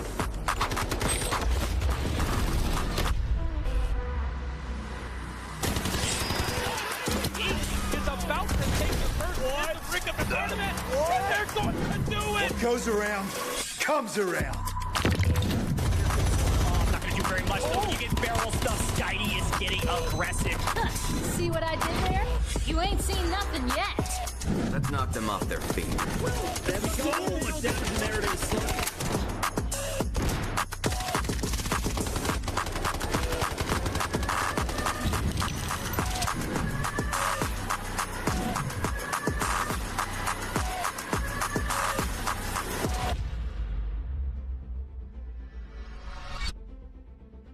Welcome back, y'all. The Delta Force Rise series over on the EMEA side. Last showing here for Group A and D. But honestly, Dark Entities, they're showing out, Ben. It's phenomenal to see. D have definitely shown up. A huge amount of kills for them and a Mandel brick. And that's going to be making them feel very confident going into the next game. There you can see the squad points already 23 after game 2, and a brick is absolutely dominant. I mean, one of the most dominant, I think, first 2 games we've probably seen so far in this region. 15 kill points already. Everyone else way behind there. So even if one of these teams grabs another brick now, they're still going to be sitting firmly behind DE. Yeah, that is definitely something to consider as we move into Tide Prison. And prior to that break, I was like, those teams that are on the cusp of facing relegation here in Season 1, you have this moment to kind of reset and change the narrative before we go into that Space City back-to-back-to-back brick rounds. In terms of your operator selection, we did, we're showing NBA pulled in a Tempest early and already used it. Okay, well, I trust the process here. But for our most popular operators on Tide Prison, Ben, we see a lot of knocks. Yep, double Nox and a Hacklaw is a grouping we've seen. Gataga certainly running that. We've seen them pretty much every time they've been on Tide that I can remember. Plenty of Noxes. Morse also popular on this map. His ultimate is very effective with the sort of multi-level layout of Tide Prison. It allows you to scan massive amounts of it, and his other utilities not too bad to boot. You can see our Prio spawns there. Fnatic and NBA got it in game 1. That means they can't get it in this game. They'll be pretty happy about that, right? Because you don't really want the Prio spawn in this match, because it means you won't get one on Space City when we have a Mandel brick next. Ooh, and that's where things are going to get really interesting. Mind you, in the last Group A and D matchup, we did have Dark Entities with the win on the overall day. They took back-to-back bricks in games 4 and 5, and they're already going into game 4 with win condition unlocked. However, y'all, we're not there yet. We are just getting ready to get into Tide Prison. And if you're watching at home, or maybe you want to figure out how can you compete in the Delta Force Rise series, well, season 2 is coming up. And if you want to get locked in and make sure that you can register, it's going to open on August 10th. We are going to have that season 2 open qual, so don't miss your chance to compete. Make sure that you go follow us on social media at DeltaForce_game for updates with all things to come. I'd love to see you out there for season 2. That's round 3 of Tide Prison, kicking off round 3 of the day. And the groups were good fun to watch. I was lucky enough to be involved with hosting some of those qualifying for season 1. And there's some great battles. We saw Yersai there from FPV talking about the groups. They were one of the teams that came through that process and managed to qualify. As we see the layout here, Gataga and LFS, they got those prio spawns. They won't have them on space. Getting quite close together, but maybe don't expect them to have a fight just yet, because it's normally a little bit of a slow burner on Tide. All right, let's see. A couple Noxes, a little Gizmo action. Do I see a double Uluru from NBA? Yeah. Kind of an unusual pick, right? No Noxes, so they don't want to bring Uluru onto space. They're not going to be able to because they've used both of them. Yeah, that is quite a surprising choice. He's very effective for a lot of brick defense, but obviously they've got other operators in mind for that, as Nox has grabbed, I think, the biggest red we've seen so far today, the Mandelbrick supercomputing unit, worth about 2 mil. So great find there for Nox. All right, well, yeah, that is friggin' massive. Love to see that. All right, elsewhere, Tide Prison is one of those unique kind of matches in our series. I never really know what to think, and it's always the biggest question mark of how things are gonna. Oh, wait a second? Are we grabbing at 1.3 mil for FNC? That's nice. Yeah, it's a cloud storage array. I think it's called something like that. But that's a 2x3 if I remember correctly. So it does, big. Yeah, pretty big, but it doesn't take up the whole safe box. I think that Mandelbrick computing unit we saw, that's a 3x3, so that'll take up the whole thing. They all have a 3x3. Here's we see Yersai shooting down the Raptor bird there. Our team's just moving around doing their thing. And yeah, I mean, maybe let's talk about that game yesterday we saw on Tide Prison as we get a little here from Vlad here. So what's going through my head right now, seconds before the deployment, I can't wait to play, to be on the server, smash the other team, take Mandelbricks and some point and be the top 1 tonight. We have to be top 1. Hey, Vlad's hyped. Okay, top 1, baby. Top 1. If you're not first, you're last. That's the Gataga mindset right now. That's the old Hat Claw ult being popped. Very powerful. Again, like the Morse ult, it covers a big sort of cone in front of you, so allows you to scan quite a wide area, but it does give you maybe limited information on exactly where players are. But I think given the the map knowledge these players have, they can make pretty good guesses by those cues that do pop up. Yeah, yesterday it's all about fighting outside by the watchtower, right? Huge fight went on there. That was DE that kind of set up that trap, and they're here again today. That was actually a really disgusting fight yesterday. I didn't know what to expect. Chat was going crazy. I don't know if we'll see something similar, and it's also another large item there with Gataga just kind of changing hands and seeing how they want to approach all of this for DE. Do we see them run it down a third map with an excess of 6+ kills for the team? They'll certainly be trying to give that a go. Gataga already got 3.4, 3.5 mil here, so they're acquiring plenty of resources. A lot of that will probably be safe boxed at this stage, but eventually they're going to run out of space, and the likelihood of them extracting is probably fairly limited given how these matches play out. Remember, if you're a little bit new to this, you do get a ton of points, and you get a kill point, and you also get loads of money. You get 800k resources for every kill you get. So that's why you see our players really prioritizing playing for kills. They're not playing, this isn't PUBG, and they're not too worried about extracting, getting that value. They can get a lot more value for their kits and their placement by just going for the kills. For LFS, had chances to get that Mandel brick over on Brakkesh, but turn things around here would be smart. For now, Gataga has their sights set on first place, but teams that need to perform, kind of outlining this doorway even. Less than half health on the other side. We don't want to make contact with Validid here. Yeah, a bit of smoke was blocking that angle there. You kind of forget how good intel we get on this POV when we can see everyone through the walls. Our players not blessed with that luxury, so they're able to get away with that little cross while they were medding there, just holding the angle as we see the man himself, Raven, biding his time before he gets potentially let out by some of our players at some point. This is Stick getting hit by the util here. They may be triggering that flagship mission. That is a way our players can acquire some resources. I think that's how you get the big gun right on this map, or is it the lucky wooden sculptures? I think it's lucky wooden sculptures. Yeah. But you know what? Totally fine. We will keep going. Gataga really chasing this down. LFS looting and scooting down the way as they disengage. My thing is, I don't typically get fights at this time on Tide Prison. When that collapse on that West Watchtower area happened yesterday, it was on the later half of this map. Yeah, it must have been probably 5-6 minutes on the clock, something like that, right? It was later on, but yeah, definitely not an area we see a lot of fights outside. Maybe you might see one or two teams fighting near the airdrop if that comes down in that area. Yeah, Sight grabbing a nice little tiny red, little one slot red, so that's a nice easy one safe box. It's not worth a huge amount, but easy to contain as Raven is popping out and just goes off swagging around. The guy has got some style. Yeah, he does, man. He's hitting like the Pirates of the Caribbean swagger, Captain Jack Sparrow vibe. Yeah, just needs the hat, right? Yeah, or even Chainsaw Man. Kind of one of the openings where they're just vibing. Don't mind me. Don't mind me.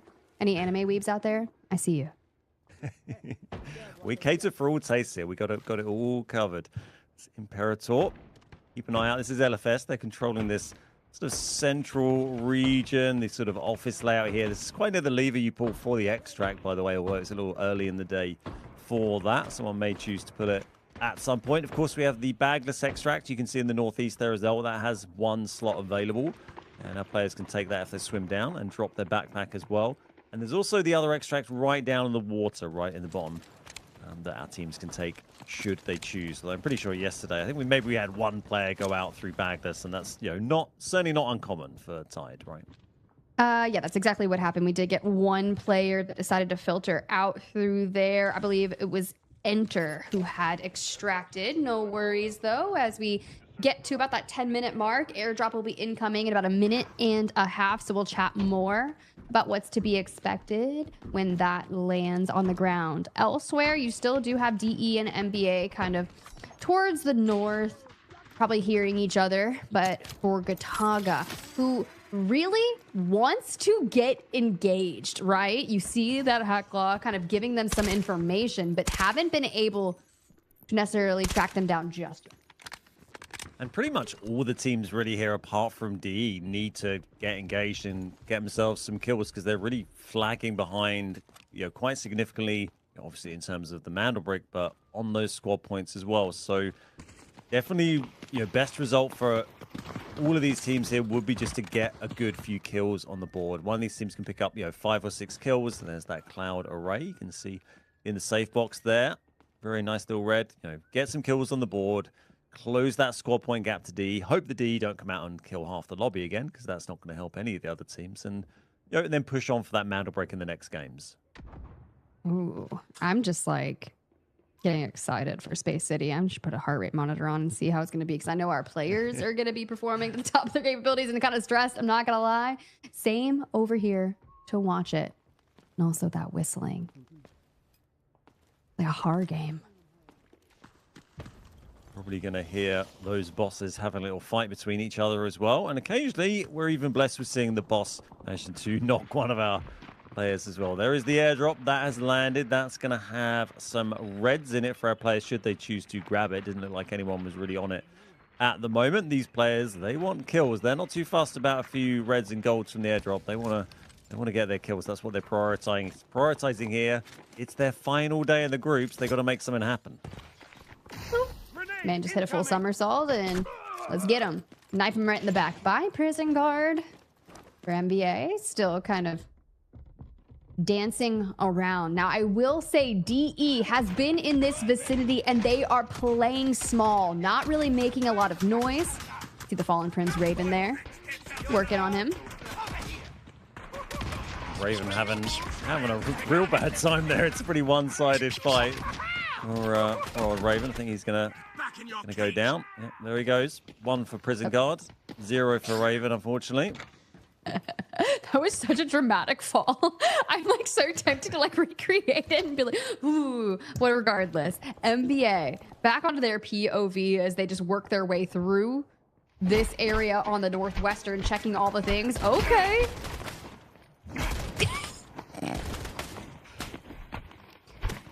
Yeah, sure. Get him. Get him.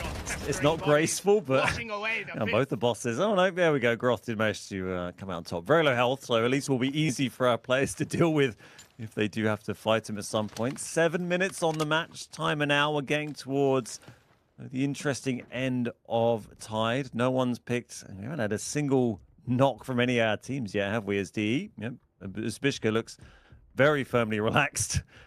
Maybe as they wait for NBA. You can see they're very close by. FNC, Fnatic, they're up near the Bagless Extract. Gataga and LFS down near the Wardens area. And FPOV just kind of slightly off to the west there, nearer the airdrop, which no one, I think, has gone to claim yet. Nope. No one has moved over there. LFS, prone, vibing. You can see over there on the left side of things. And you're just really laying low near that trigger. For Gataga, I will say this much about them. You think back to their Zero Dam. You know, they worked so dang hard just to find another team and ultimately meet their demise, but they're looking for those engagements. Just haven't found the right one yet. They're trying, but it's a tough map to move around in a hurry. There's so many sneaky little angles you need to be aware of, so they can only move through so much pace. They do have the Hack Claw to scan. You can throw your Nox discs out in front and the flashes out in front, see if you get a connection. But there's not a huge amount of time left for our teams to get some rewards out of this game. And DE, well, they're kind of on the move, but it's very, very slow as Fnatic, they are coming towards them. DE. There it is. Flair gonna make that initial engagement with Jame on the front line. Down and out. Zbyszko pops Silent Assault and immediately starts moving straight towards Bane and Raid Bull, but they disengage not quick enough, still leaving their back line open as Fnatic starts to fall apart. Now, mind you, they had found a ton of valuable resources as Raid Bull is just on the run. You know they're hunting this down. They're the only 2 teams up here. But for now, Raid Bull's on the move. Well, that probably comes as a surprise to absolutely nobody that the first kills on the board there are for DE once again. They've got 2. The helicopter extraction, that's been... that is active, not been pulled, rather. That's the one that automatically becomes available down in the south, should someone choose to take it. They've got a couple of minutes to do so. It doesn't look like that's firmly on anyone's mind at the moment. This is Gataga. They're sort of, well, I'd say scrapping. They're just kind of aware there's not actually really a fight here. They got the Morse ult down to scan and see what's going on. This is FPOV. They are nearby, so we might see a bit of action from these guys in just a moment. We heard from the IGL himself a bit earlier on over to Maxa. Just keeping tabs, looking for any triggers that might kind of give us the signal that you've got a lot of action over here, but they have inched themselves a little bit closer over towards where that airdrop had gone. Blooddeed might make contact with that relatively shortly. I'll swear. Oh, wow. DE looting after they killed some people. Not shocked here. I mean, considering they had, what was it, 8 in game number 1, 7 or so in game 2, 15 total kills coming into Tide Prison. Yep, 8 and 7, I think it was for DE. This is Raid Bull, the only one left from Fnatic, I guess, deciding whether is there really any value in going out through Bagless. He does have 2.2 mil, so if he's able to get a couple of mil out, that is 1 squad point. If he stays in the lobby, could he get 2 kills? That'd be the only way of getting more value from that. So that's kind of the the decision for Raid Ball at the moment. Potentially might just wait in that area, see if someone runs up, might be the best option. You know, pick up a sneaky kill and then take the extract as well. As we see DE, they're going all the way up now to the outside.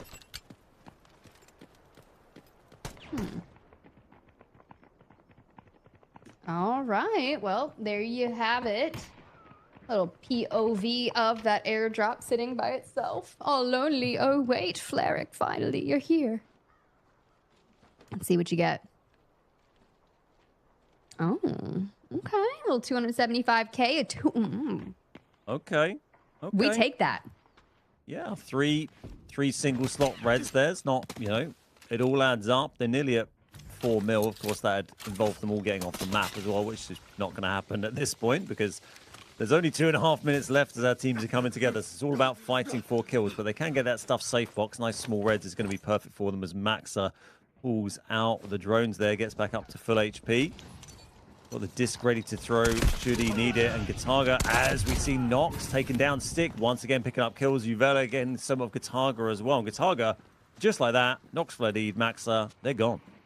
That's really just unfortunate for Gataga. These are one of the teams where you want to hear kind of what has been going on in their performances for Zero Dam and Tide Prison because they are looking for these fights. But as they go to get into them, there's just these little tiny mistakes that keep occurring in which they're getting wiped for Gataga. Going into Space City back-to-back rounds soon. You have to minimize those. For FPOV, your say. Looking for angles in Skydee and Uvalier. The double Alluru squad here. You're using those up. We come back to LFS, who had just recently had Imperator knocked by Blake. A nice knock there. I don't think they've got the confirmation on that one just there. You see Imperator just outside of the huge pile of fire. Might manage to get away with that, depending on what util comes in. This is Raid Ball, has ventured into the map. This is our last remaining member of Fnatic. We saw him by Bagless just a short while ago. Decided to come in and play for kills in the final minute of the game here. Still so many players left alive. 2, 3 full teams. And here comes one of them, D on Blake. Oh, there it is. And DE just steamrolling, looking for the full wipe onto FPOV and get it for LFS. Some big wins are needed, but you see that EMP straight towards the face, and it's even last standing. Buldo, couple HP alongside Skydee, and you can see that Even's going to want to try and get in here, but with those incendiaries blocking the way, we're going to see a potential reset for NBA.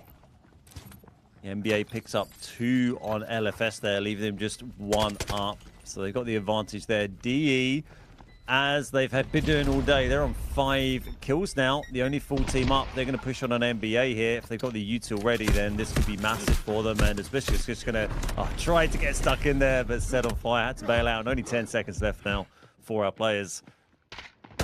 See, and Raid Bull dives back in for one more chop at it, but not gonna see that happen. It's actually gonna be Even that picks up the wipe onto Fnatic as Fleric goes through straight towards NBA, and Dark Entities puts up another solid game in terms of kill points. And as we see right there is Bishka on the screen, teching with Fleric, who grabs some of those last couple of kills. These boys are on fire. That's about as good a game I think DE could have hoped to have from that. They got at least 5 there. They got a knock right at the end. I'm not sure they had time to finish that to confirm the kill point. As we see James already run off to go about his business. Skydee here and Uvalier. I love these player cams, by the way. It's been so great to see, you know, put faces to the names and see them throughout this whole Rise tournament. Well, let's go ahead and see 7 kills for Dark Entities, 1.5 million assets gained, and 1,600 damage. At this point, who is going to stop our S-tier dungeon bosses, Dark Entities, on the day? Because they're looking phenomenal. Fleric leading the charge there with 4 kills out of the 7. But then you kind of dive down. NBA grab 4 kills, and Living for Success, who are looking for some action, do get 2 kills. Another massive kill game for D there. 4 for Fleric. I think it was Folerate who got a bunch in game 1. It was Bishka who got a bunch in game 2. And now Fleric's joined the party. So these boys are all fragging. It's 3 there for Uvalier as well. 700 damage for Folerate. 600 Fleric. So massive damage by D. I think it was over 2,000 for the team, right? Yes. Stickinson again, just always up there, getting some damage done. definitely. I mean, they did get 2 kills that game, so LFS showing some signs there as we start getting warmed up for our series on Space City with the Mandelbricks coming back. But our top asset earners, you got 2 mil for Nox, and that's because you had some reds you threw in the safe box, and not too bad for Bane and Fleric there. Nice amount of reds to be found on Tide Prison. There is Fleric with the 4 kill points, 600 damage and 1 mil asset gained. Our MVP for round 3, our Tide Prison game, our only Tide Prison game of the day, because next up, we're going to be jumping over some back-to-back space cities. Ooh, back to back to back. And the thing is, with Dark Entities playing the way that they are and sitting in win condition, they could just send us home after 4 games and be like, you know what? We knew what we needed to do. We're looking to get to the top of that overall leaderboard on the group series standings, and we're going to do it in a dominating fashion. But with those space cities on the horizon, let's go ahead and jump to a quick break, and we'll get back into the action shortly.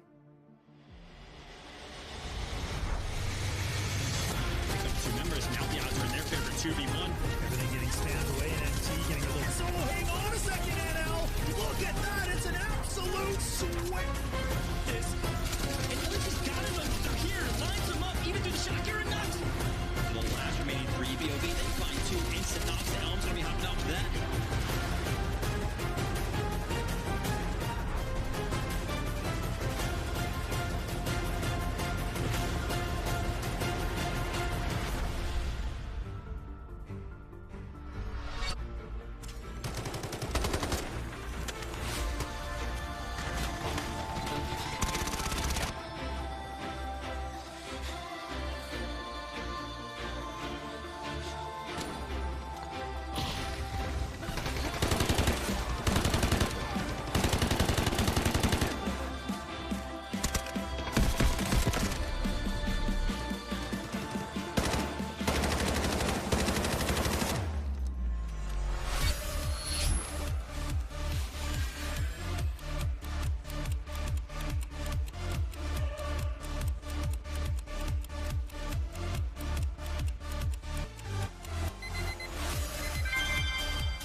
My name is Evan, I am player for Team LFS, and my role in the team is Assault. My brother showed me this game and asked to play when the game was in beta test, and the game instantly hooked me, and I started to play. Someday some guy invited me to play with Andrew Stickinson, and after that game we started to play a lot together. He already had a team in the past and he just invited me to play together. After that we played one tournament. Our support guy and IGL left us, so we supposed to find the third one, and it was an Imperator.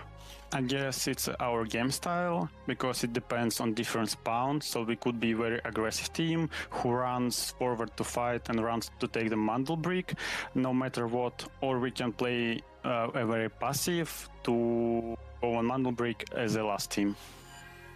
Honestly, when I look on my guys, especially in the eyes, I see confidence, because we know that we can kill everyone on the map, that everyone of our team can take game on his shoulders, that everyone can call a good move in difficult situations. I think these things makes our team very good. Especially for me, it happened really recently when we qualified for regional tournament, when we took the last Mandel brick. These feelings and emotions I will not forget for a long time. Guys, as tried as it may sound, but you never give up. You're supposed to play this game to get better and better. And also the important thing is to watch tournaments like this, to notice some interesting moves to get better.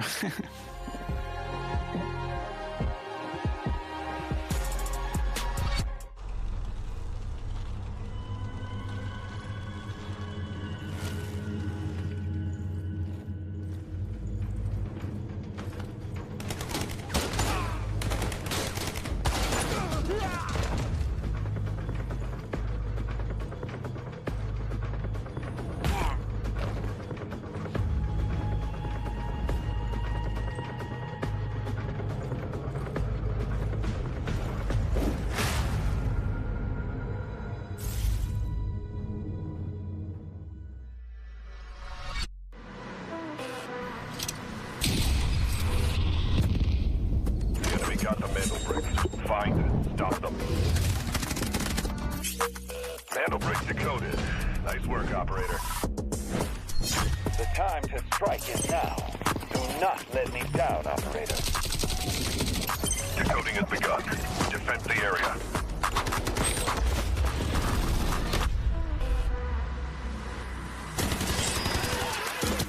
Is about to take the first hit to bring up the tournament.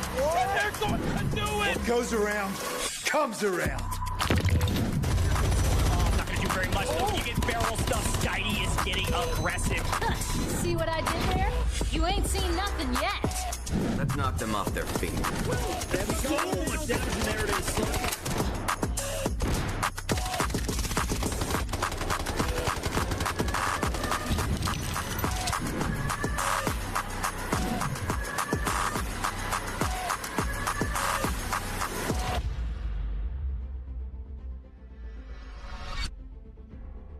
It's time to lock it in, y'all. We are about to get into our first Space City of the Delta Force Rise series. Week 4, Day 2. Groups A and D's last showing. And as we peruse through Dark Entities, getting into Gataga. Oh my gosh, Gataga. Maxa, you got a fan on your face, bro? Cooling down? I see you. Yeah, it's pretty hot for some of these guys playing in Europe right now. I can attest to that. It's been a pretty warm one over the last few weeks these guys have been playing, so all credit to them. I know what it is like sitting inside a hot room with all your computer stuff on and playing Delta Force. But yeah, seeing the guys here, they are locked in, or certainly DE have been locked in. Now it's time for the other team to step up. NBA, they're going to be wanting to fight, try and get to that top 2, and then of course our teams at the bottom, FPOB, Fnatic, and LFS, they need to get involved. Very true. We do have a lot of French players here today, and I was out in Paris just, I think maybe 2 weeks ago at this point, and I was getting cooked.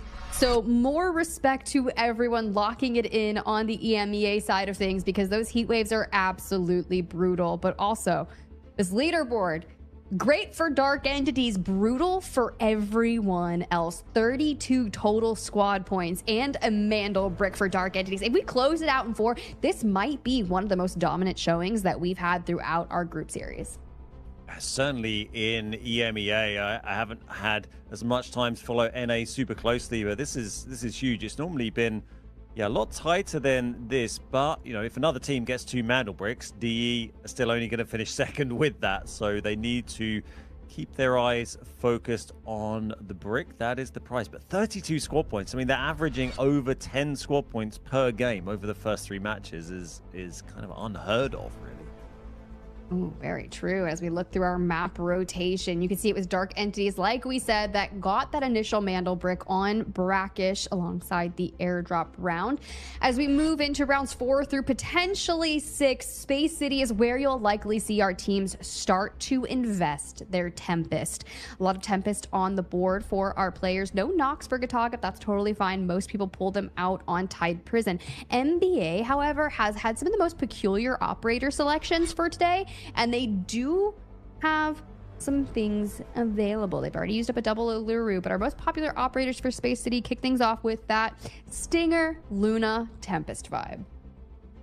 Yeah, I saw NBA said to use a Tempest. I didn't clock that or hear the ropes on NBA. We'll have to just double check and make sure that is up to date, but all our other teams certainly do have double Tempest left. We saw the only unusual thing there as well was the Raptor being, you know, prioritized for Gataga. We talked about that earlier. Instead of Luna, everyone else kind of used their Raptors, and we'll be bringing Luna along. You can see our pro spawns here: FPOV, Fnatic, NBA, and DE. They're the ones that get the pro spawns, but also those yellow spawns, particularly Command, Central Command, Floor POV, Gataga, LFS, and NBA. They could also have that, and that's a really strong spawn. We've seen the brick decoded by Central Command spawn teams a whole bunch, because they can just run straight down over that bridge half the time.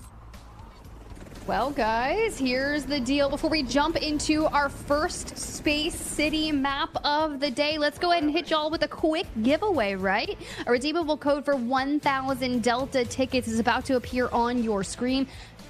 Redeem it as quickly as possible, and then scream when you do redeem it. It's got 15 redemptions available for you, and you can see the code right there. 6DFU. Yeah, I'm not going to do it, but hopefully it's probably already gone by now. Bit of an easier one for our viewers to type in, and hopefully you managed to grab that code. If you're quick enough to do so, we're going to have more coming for you over the rest of the event. But for now, we've got our first outing on Space City, our second mana brick becoming available as we jump into round 4. And this is going to be LFS. They're going to be rushing towards FPOV as they come in through the West Gate here.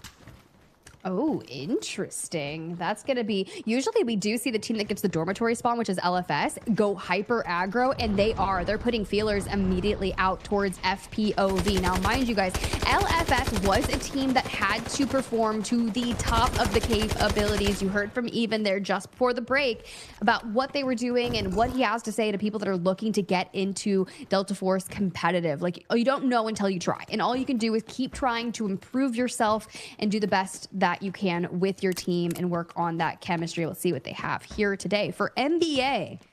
Okay. Bit of an interesting operator composition for them as well, but they've been kind of doing that all day. It is an interesting comp. They've not brought a Tempest in, and they've also brought in full gold gear. It's saying as well, yeah, they probably didn't have it on at the start and have swapped it around, which is why it shows they came in with no armor at all. Remember, our players have individual piles of cash in this, so you will often see teams bring in stuff and then drop it and swap it with their teammates, depending on who's been farming all the money for that particular team. I think for Team DE, that's all of them, right? Because they've got so many kills so far today. As we see Fnatic moving in over the employee passage pipes there. Ooh, okay. Well, for DE, win condition unlocked for them. Fnatic picking up reds. Go them. Honestly, the majority of the reds that we've been seeing have been at the hands of Fnatic. My pronunciation today is crazy, Ben. Somebody check on me. I find the FNC, it keeps catching me out. It's kind of like the word with the vowels taken out, right? Feels like a bit of a tongue twister, but yeah, Fnatic. A little bit.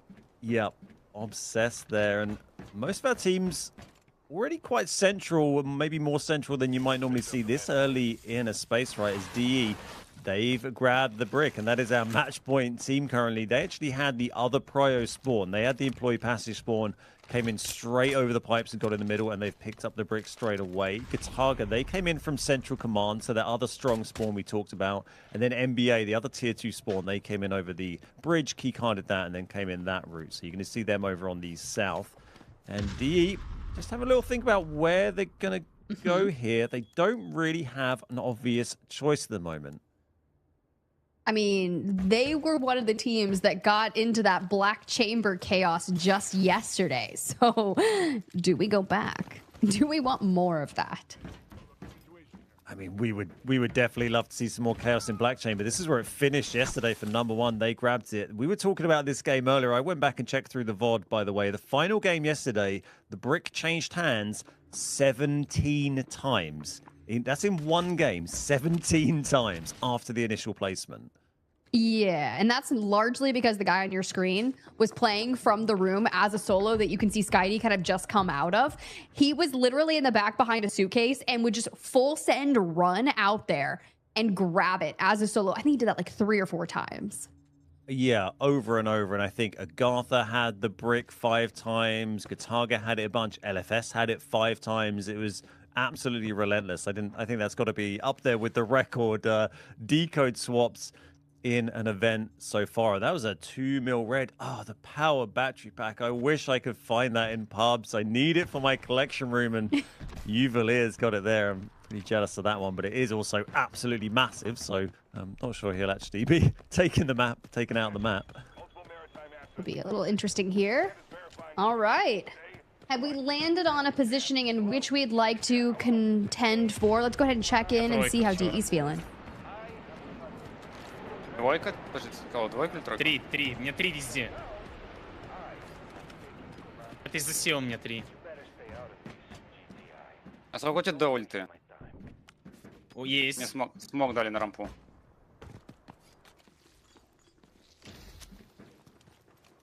Skyty actually getting knocked there. That was from Team Gotaga, I believe, getting the knock on NBA. That's going to give D a little bit of wiggle room. And what we can see from our map here and from the actions here, I mean, It does look like they're going to try and push this. I thought they might try and move north. We did see NBA the other day in one of these matches make a huge rotation from the same position out to the north and all the way around to the dormitory decode. Kind of caught everyone napping, and they've kind of got a route to do that if they choose to do so.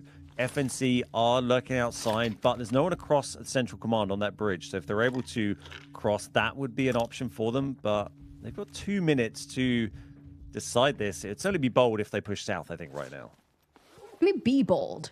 No, actually, no, don't be bold in your last showing. You have to be very smart on every bit of the decision making. Brakkesh, who have been trying to make something happen. It's okay, because DE still has not committed to a decode station as of yet, but all they are doing is getting that information on how they want to approach it. Because if you have to fight to clear out a potential path to a decode station, it's not really giving you a lot of time to make that happen. But there you see it. Bullere escorting alongside Fleric, joining alongside Izbishka, who's been staring out through the window, kind of looking, and Gataga finds NBA. Instead, it's Buldo with the first initial knock on to Maxa. That's going to be a brutal spot for NBA to get caught out there. I'm not sure how many they got in that room. It is, yeah, both their remaining members. So Buldo and Uvalir Skyty went down earlier on. We saw that. That was further up the stairs. Indeed, they are making a move. If they left this a bit late, they might just make this. This is the route I expected them to take. Obviously, we have, you know, the all-seeing eye. We can see everything that's going on.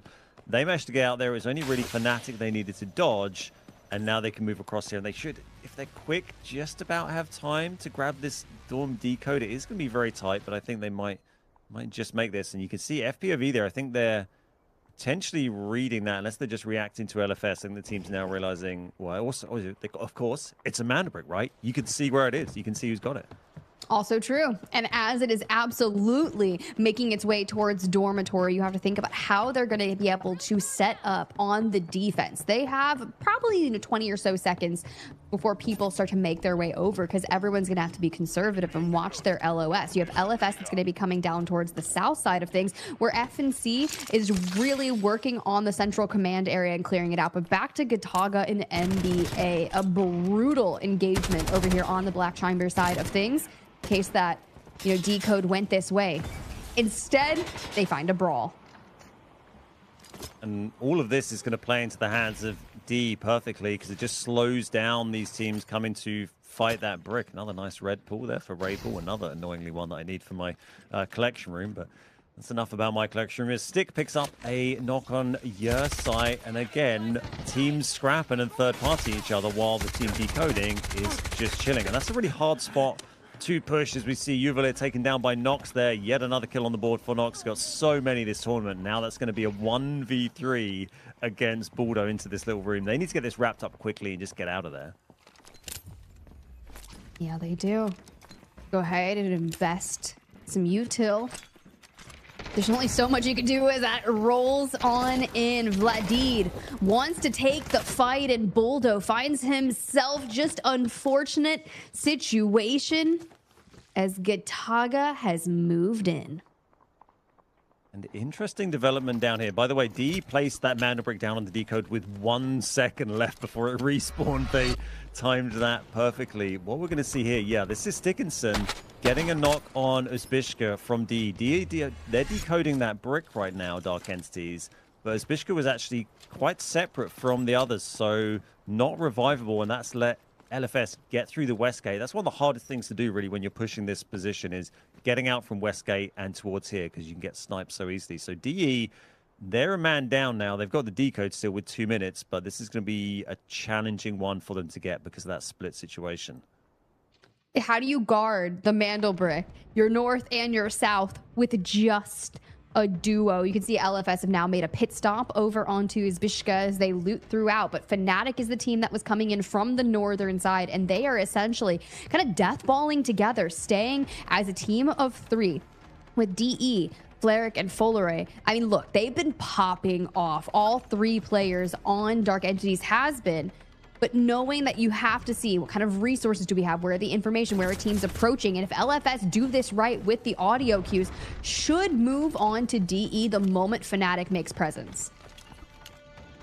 probably the first time today we've seen any sort of real mistake from DE and seen them get on the back foot. So they're not really sitting in a position where they're going to defend that brick right now. They could potentially try and throw some util through a door at it, but I think they're just going to let these teams fight over it for a little bit. Let them, you know, thin the ranks a little bit and then maybe play for it a bit later on. It's going to be the best approach really for two-man DE now as Fnatic grab the brick. They do have the Tempest. Tempest is knocked. That's no great worry for them. They can get the revive. Stick needs to watch out for his own rocket there. Dinged it into the wall.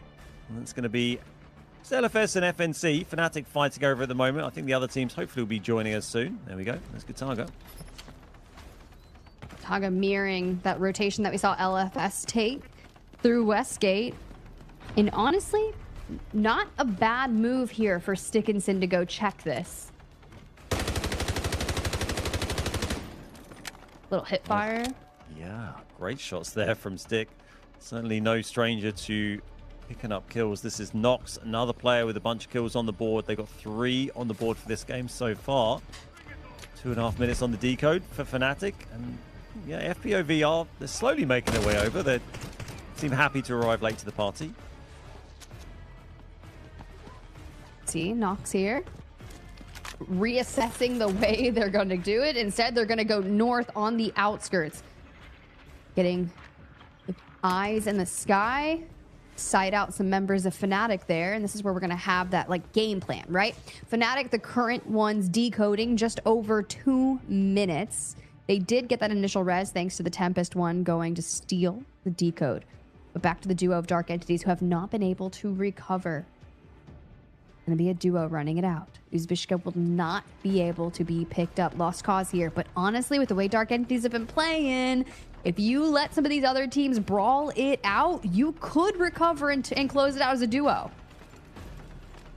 Certainly still opportunities for them. You so often see, you know, whoever's left standing at the end kind of ends up getting the brick. But conversely, if you want to try and wait for that, sometimes, you know, everyone thinks that and no one goes and challenges the brick and it just goes. So it's a bit of a gamble, really, you know, especially when you're taking it out of your own hands and hoping that the other teams do stuff, because they don't always do what you expect them to. And this is a Tempest push coming in from Gataga. They're going to go and grab the brick here, see what Fnatic can do. It's like, all right, come on, let's make it happen. Nox going away, Raid Bull the Tempest down. Have no fear, likely gonna get back up. It's Maxa though, immediately pops onto the decode and Gataga does have it. Now for the setup on the defense, you find yourself kind of stuck between Fnatic still. You want to get back to your team and Dark Entities laying low, still that duo as LFS on the south side. We do know they are on the horizon. But if it's gonna keep changing hands, I'd imagine they're playing it for the long game. Fnatic not able to stop that steal from Gataga here as we see another replay. This is FPOV. We said they're arriving late to the party, and that is going to make them even later as Imperator takes down Obsessed. Great shot there. A couple of nice snipes we've seen so far. The first was from Stickinson, I think. Another now from Imperator, both from LFS. Great work from them as Fnatic grab the brick back from Team Gataga. All right. Well, locking back things in. That decode time is going to keep on shifting down. And when you're on the precipice of potentially running out of time on Space City and this many teams are still alive, we could see a world in which no one gets a brick here on Space City. Yeah, a great spot there. Only 4 minutes on the match timer. And yeah, that's kind of what happens when you see someone grab the brick and then sit with it for so long. They burnt 4 minutes on the match clock, right, just by sitting there with the brick D and then came over. And it's only swapped hands 2 or 3 times now. Already getting to that thin end. So let's see. I mean, ideally, the best result for DE, if they can't take the brick themselves, if no one gets the brick, they'll be very happy as well. But that is Fnatic losing 2 there. They've just got the Tempest. No, they've got no one. Fnatic are gone to LFS. No chance for Fnatic to get a Mandel brick here on Space City. Dark Entities still alive, still in win condition, but LFS with the decode need every bit of this. Mind you guys, a point goes the way if you get a Mandel brick to go alongside your score for the day. Defense has to be flawless. Ropes dropping there. That's going to be Kataga running in for another go at it. LFS is going to try and block, but it's tough to do. No, they do get the knock on Maxa, so that sends the Tempest back. They're going to have to wait for that ult to reset, and that won't be ready again before that Mana Brick is decoded, unless someone else interrupts. So that is a huge knock there for LFS, and it's going to be FPOV maybe might be able to interrupt, but it's still a little way away. Keep protecting the Mantle Brick. I'm starting to get nervous because with the time as it is running down, if anyone pops this, maybe 1 or 2 more changes. LFS though, 40 or so seconds determining their fate. And Imperador is just keeping his eye on that doorway. And remember here, our teams, unless they've got intel themselves from who they've been fighting, they don't necessarily know who is decoding this brick right now. So, you know, they need to play like this match is about to finish. This match is about to end. This could be a second brick for DE for, you know, all some of these teams know. LFS, they know obviously that's not the case because they've got 15 seconds on the brick and even is getting on that brick and he's going to play his life. This could be huge for LFS. And here we go. Gataga on the move, but 4 seconds for LFS. LFS looking for a Mantle Brick. They extract with the Mantle Brick. It's decoded and now go into win condition. When you think about Space City on the back-to-back, dude, if LFS walk away with 10 points on the day, like we're just literally just theory crafting here because at this point, if it ended and we went to game 7 and we only saw 1 Mantle Brick for DE and LFS, DE has the squad points to get the top of the leaderboard. But dude, LFS coming into this day with 5 points on the group standings. They've given themselves a chance here. They had a very slim chance coming in today. Remember, last games for both groups playing today, last games of the group stages. So they need to give absolutely everything today. And with that brick, yeah, LFS they've given themselves a lifeline. They also need really Fnatic and FPOV to score very badly today, so they kind of need to hope that they're at the bottom of the table. And LFS really only a double Mantle Brick win will do, but you know, they are halfway there. They've got 1 DE. They lost Zbyszko early and they've just had to sit there and watch, and that brick has gone, and now it's just playing for kills for the next 40 seconds on Space City. Doing just that. All right, we're locking it in, having some fun alongside it. But let's get some kills with that Mantle Brick. Okay, not what I was intending, but Gataga needs them as well. Gataga pick up the knock on to Stickinson, who extends out a bit too far. Now even looking for some crazy flank play, gets found out by Obsess. Nice knocks coming in from our players here. This is Maxa moving in hyper aggressively. One of our highest kill players we've seen so far in the tournament, and does manage to pick up, I think, both kills on the remaining 2 members of DE there. So nice scoring for the boys from Gataga, but no brick for them. The brick this game has gone to LFS, living for success. They're right down the bottom of the table today. They need absolutely everything, and they have the tiniest of lifelines now. Tiniest of lifelines. Look at their faces. Like they know what they're doing. And when you saw number 1 yesterday get to close things out, they were facing relegation and they locked down double-digit points on the group standings and put themselves in that kind of contending spot for the survival stage. But I'm seeing the smiles from LFS. They know they are doing everything that they possibly can to prolong their life on the tournament. And there we have it, the best team on Space City, 5 KP and a Mantle Brick. Okay, LFS. Yeah, great work for them, and they've given themselves a chance. And even if they don't manage to get themselves out of that bottom 2, it'd be great seeing them just have a good performance today, and they can walk away with their heads held high. 7 kills for Gataga there as well. Worth mentioning that. 5-4, living for success. We saw big snipes coming in from Stickinson and on Imperator. That one from Stickinson especially important because that really opened up DE. That got rid of Zbyszko, who was separated from the other members of DE, and allowed them to move in. So that was crucial, gave them good positioning. 4 for Maxa, picked up 2 on DE right at the end there. We saw those 3 for Stickinson, and even grabbing 2. And you can see 1,000 damage almost for Stick on his own. Okay, that's some massive damage there. Max is there at the top of the kill leaderboard. Going to be second on damage in terms of our assisters. Nox kind of getting in there, along with Vladid and Imperator. Now, thinking about LFS getting their 1 brick here, they've only historically had 1 brick throughout the group series. So knowing that they came in and did what it needed to be done, but Raid Bull finding all the assets yet again. He absolutely did. And our MVP of the day is going to be Maxer. I think mostly thanks to grabbing 2 kills in about the last 2 seconds of that round. Well done for Team Gotaga and Maxer grabbing that one. Very interesting story. I mean, this is such a great thing to follow now. We have DE, who are one team with the Mandelbrick, fighting for those top 2 positions. And then we have LFS, complete opposite side of the table. They've got the other brick fighting for survival, and they both want that second. They truly do. And honestly, who's going to be able to take it down? We do have 1 more game at least for the tournament day here in week 4, day 2 of our group series. Let's go ahead and hit to a break, and we'll see you guys on the other side.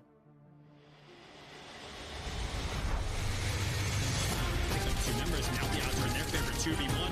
Everything getting spammed away, and MT getting a little. So hang on a second, NL. Look at that! It's an absolute sweat.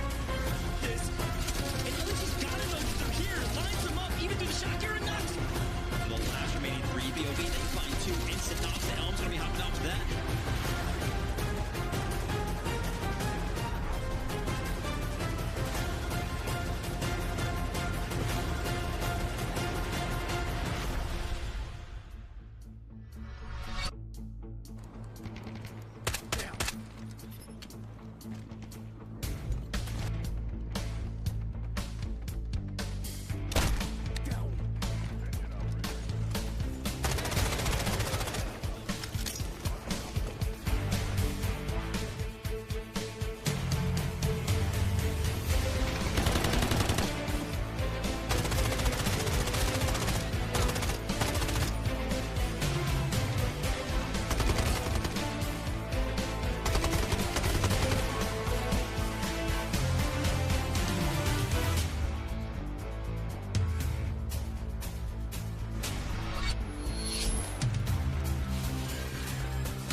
Got the Mandelbrick.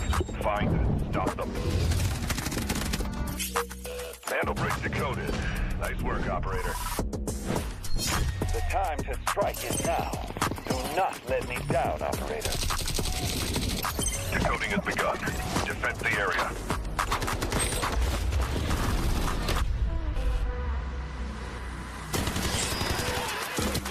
Is about to take the first brick of the tournament, and they're going to do it! What goes around, comes around. Oh, not gonna do very much. Oh. You get barrel stuff. Skydie is getting aggressive. See what I did there? You ain't seen nothing yet. Let's knock them off their feet. There we go. So much damage, and there it is.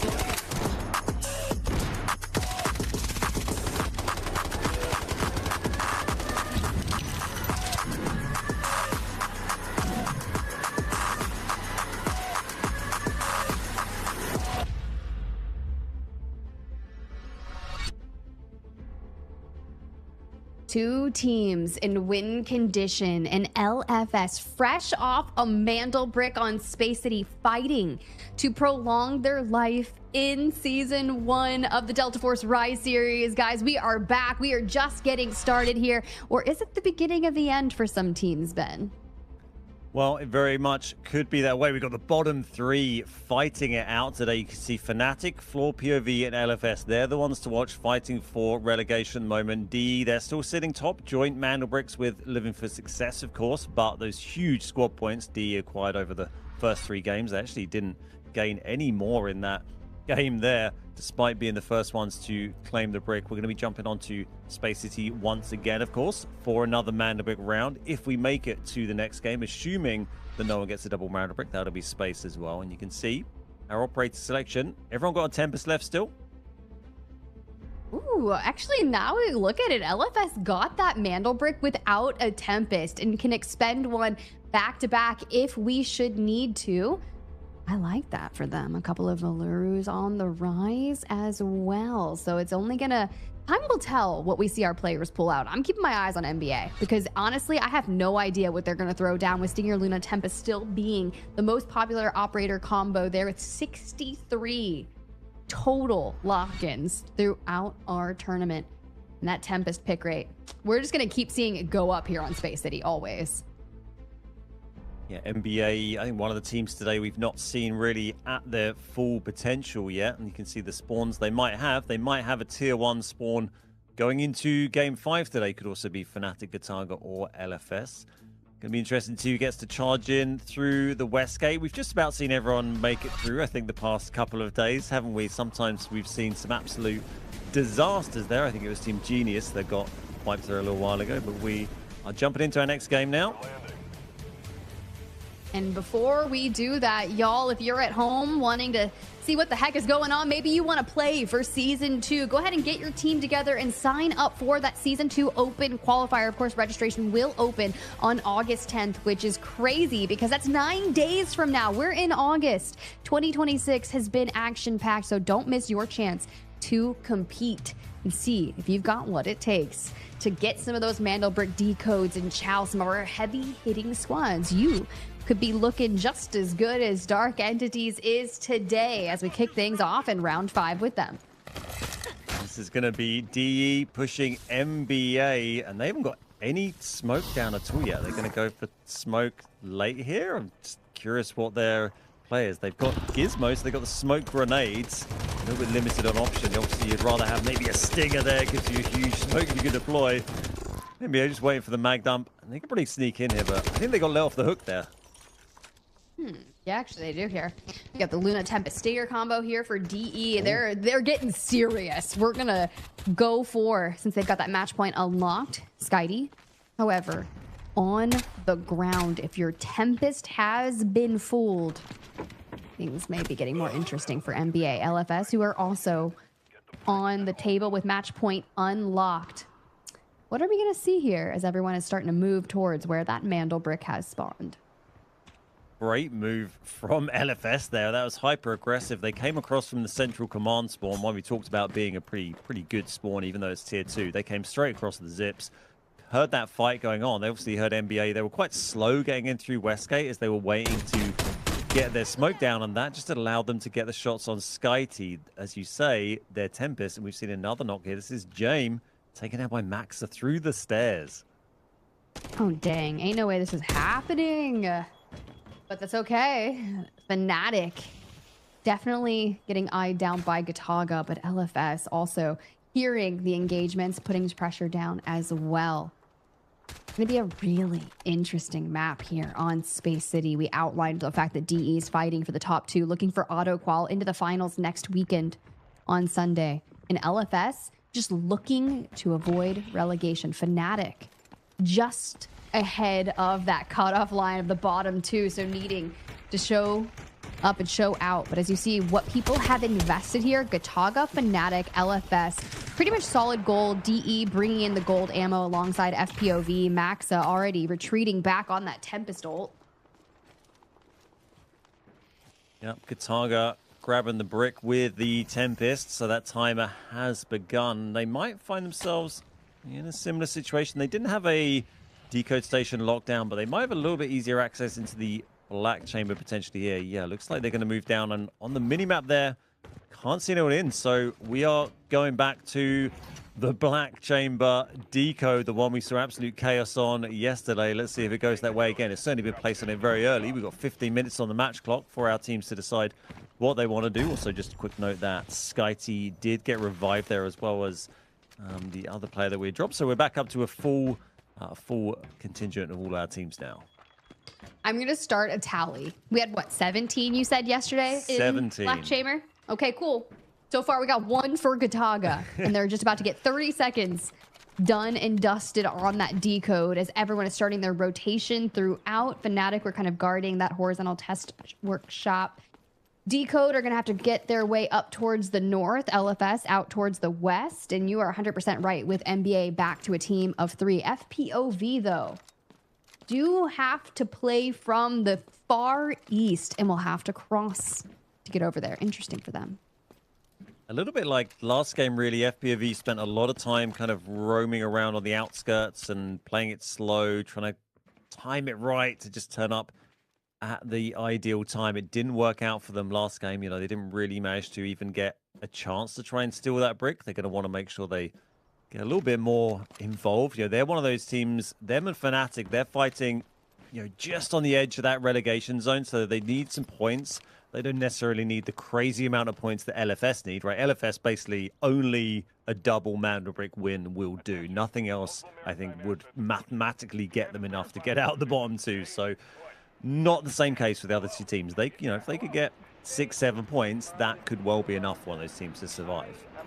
Oh, we'll have to see how this one plays out. But if Gataga gets the decode about halfway through, and so far they haven't really had any challengers in the Black Chamber, you have to think about what that looks like for the duration. Then we go into Space City, Game 6, and LFS, each map that goes by, like each time it changes hands, I just get even more nervous as we pull up the map feed.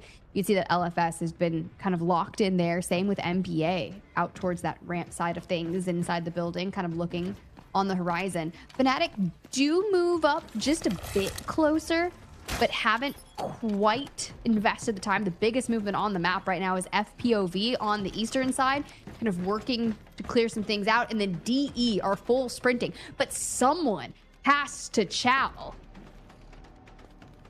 No one wants to make the first move here. You could even see on the map there, FPOV were kind of rotating around to this sort of employee passage route in, maybe, as we see Maxa grabbing a star sensor there. D now moving in a little bit closer. Now, this is actually the opposite corner, isn't it? This isn't even where the Mandelbrick is, and there's only just over a minute for Gataga with, you know, just not enough pressure on them. With this stage on, they're going to have all their util available to throw at whoever turns up first.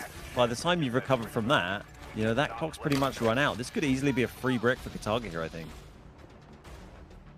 But the thing is, there's no way. Fnatic do show presence, right? Raid Bull initially with the brunt of the damage thanks to the Tempest there, kind of going for the steal. Do not get it. Vladid on the low ground defends the Mandelbrick to perfection. And with Fnatic being the only real challenge to swipe the decode, someone's gonna have to make a move. NBA finally deciding to full send out through the south side. You've got to take that fight against Vladid because he's going to throw his body on the line to get this.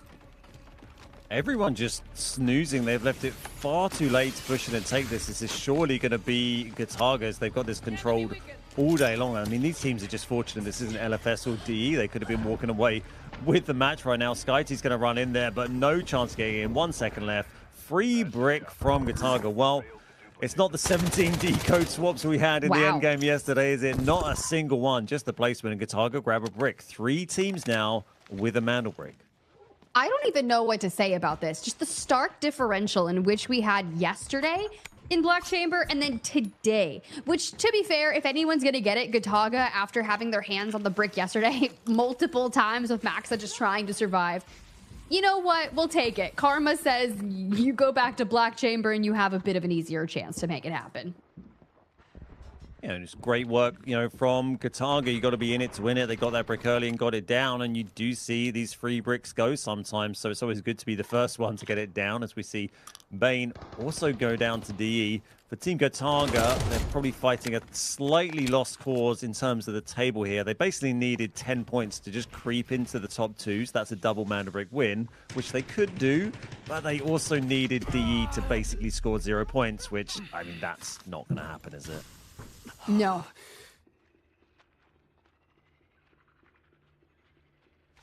Truly not for Folare. He's got kind of the sense that someone's below him.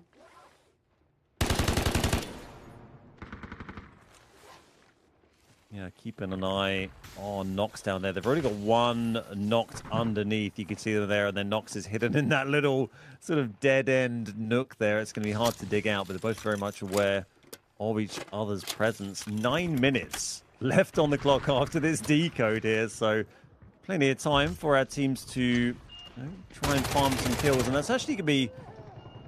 That's Vladid and Raid Ball taken down. D getting some more kills on the board. That's going to be useful for our teams, to fight now. There's 3 different teams on a Mandel brick. You want to try and get above the other teams that have, that are sharing that with you. And then FPV, NBA, and Fnatic, no brick for them yet. It's actually kind of crazy. All right, well, you can see Sky down, Sky out, and it's Gataga's Nox finding Uzbishka and leaving him 1 HP. Buldo. Ain't no way. Ain't no way. Just be very, very quiet, guys. Does look like he's aware. Yep, gonna move in and try and get that, but the smoke down's gonna make that tricky. Buldo, last one left alive for this team as well for NBA. Does manage to pick the knock on Yersai though. Not sure they're gonna manage to confirm that. Does have to back out as Yersai crawls away. Blake is covering that with the frag. Yeah, Buldo used that opportunity to move away and then get shot in the back by even from LFS. So that's NBA wiped out. They're sitting in 5th place right now. Ooh, all right. Well, kind of interesting here. Nox yet again looking to get involved. Does expose the triple swing in from FPOV. Do lose on 1 getting down. But the trades are going back and forth. No Mandel brick at the hands because it's already been taken by Gataga. And with 8 minutes left on this Space City Game 5, chaos is just breaking out. It's getting pretty manic. FPV here, they've got an okay amount of squad points. I mean, everyone's quite even, apart from obviously DE, who have got absolutely loads. They've got 39, and then Fnatic are kind of dropping off the back a little bit.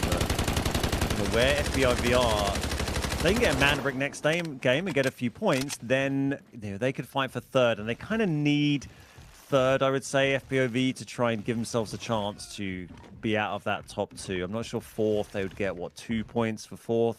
If they got 3rd and a Mandel brick, they could get themselves 5 points. So, 5 would be really useful for them. Really would. All right, the duo of Fnatic here, kind of working their way around. At this point, you have to start thinking about, what is most valuable to you and your team. Knowing that Fnatic needs to grab as many squad points as humanly possible, whether that's you getting kills or whether that's finding more assets, right? LFS, you have to look at what that tiebreaker looks like. With Gataga full out after getting the Mandel brick, they're stuck at 15. You could improve on that and extend your hold on 2nd place for now. Yeah, that's true. And, even no matter where these teams end up finishing in this leaderboard, you obviously want to just give your best showing on the day. You want to make sure you've given it everything and placed as highly as you can. Scored as many points as you can. Of course, teams also get kill bonus, right? So, every kill these players get, that's $50 in their pocket. So there's always something to play for with this format as we have 6 minutes left. This is Raid Ball, 2 left for Fnatic. Rocket Launch Extract has been triggered, and oh my god, are we going to see a team actually take it? LFS might be taking it here. Maybe. I don't think I've seen a team extract on Space City in at least 2 weeks in comp from what I've been. We did not get them in Americas. We have not had them on EMEA this week and last week as of yet, but we'll see. Yeah, I don't think I've never seen a team actually use launch extract. See it triggered sometimes, but the thing is for LFS, right, if they've done the maths on this, then they know that really for them, in terms of leaderboard position, it doesn't really matter whether they finished 2nd or 4th today, because only 1st has the chance of, getting them off the bottom 2. So for them to stay on the map and, try and gain more kills now doesn't necessarily give them value other than getting themselves, some of that extra money you get, extra prize money for the kills. So, I think they're just going to go and get out of there. They can relax. They can start to plan for the next game, right? That's what they need to start thinking about. Mandel bricks, Mandel bricks, Mandel bricks. That's all they need. Very true. And you think about them preserving their resources moving into the next Mandel brick round, considering they had invested heavily in it and you don't want to have to rebuy it. Make your life a bit easier for sure if you could just take an extract out for everyone else, you know, may not be able to extract. Just let it all break loose in mid-map. They do seem to have left a couple of players in the fight, actually. We might see Stick and Even here decide to do something. No, I see Even flying back on the bungee cords in the distance there, so maybe just probing around. They may choose to take that extract still as DE push on FPOV. Caught in a little nook here, but they got Fnatic on the other side as well. Three-way fight between our three-man teams here. All right, Blake. Let's see what's happening. We know Dark Entities is just one of the most aggressive teams in our lobby here. Raid Bull and James.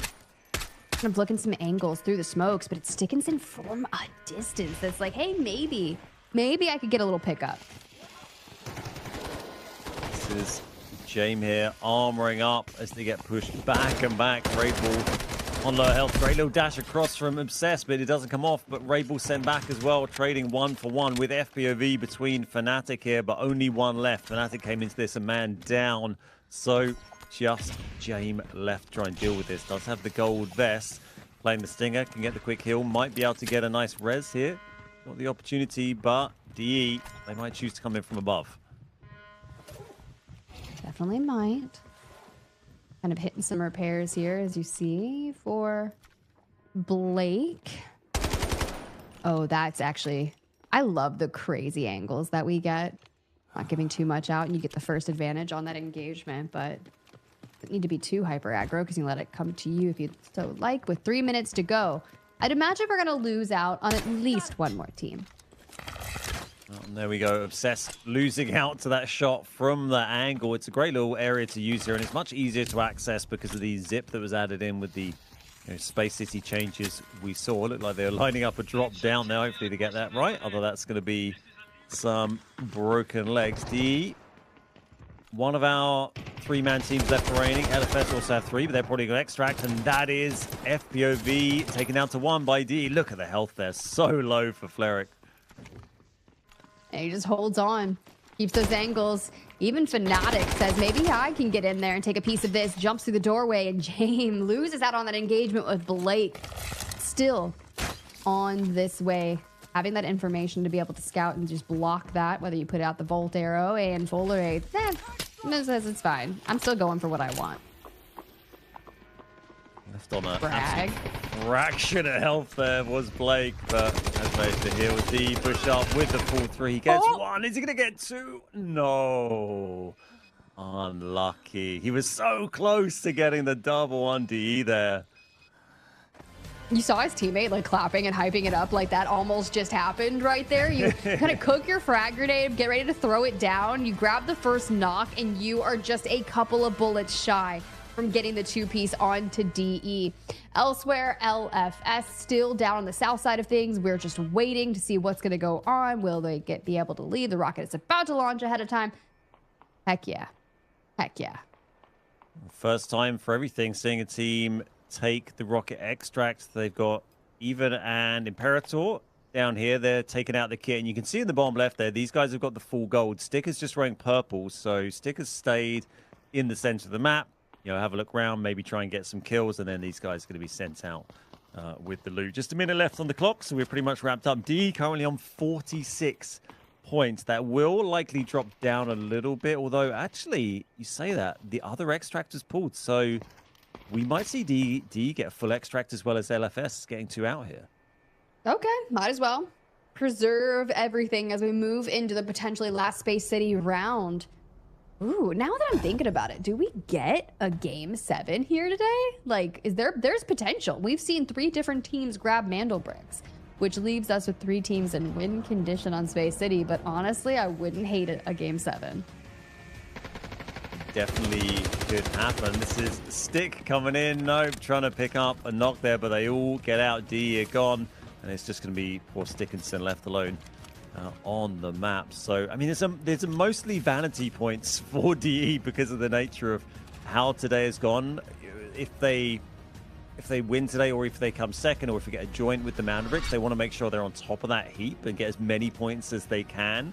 But just the sheer volume of points DE have got now, I don't think any team can really catch them up unless they beat them with 2 Mandarix. You can see now LFS kind of like going through the plans after what happened there, just knowing that, you know, they didn't get the Mandel brick code. Gataga actually make that happen with a pretty much a flawless execution. Oh gosh, I don't even know what to expect going into our next Space City.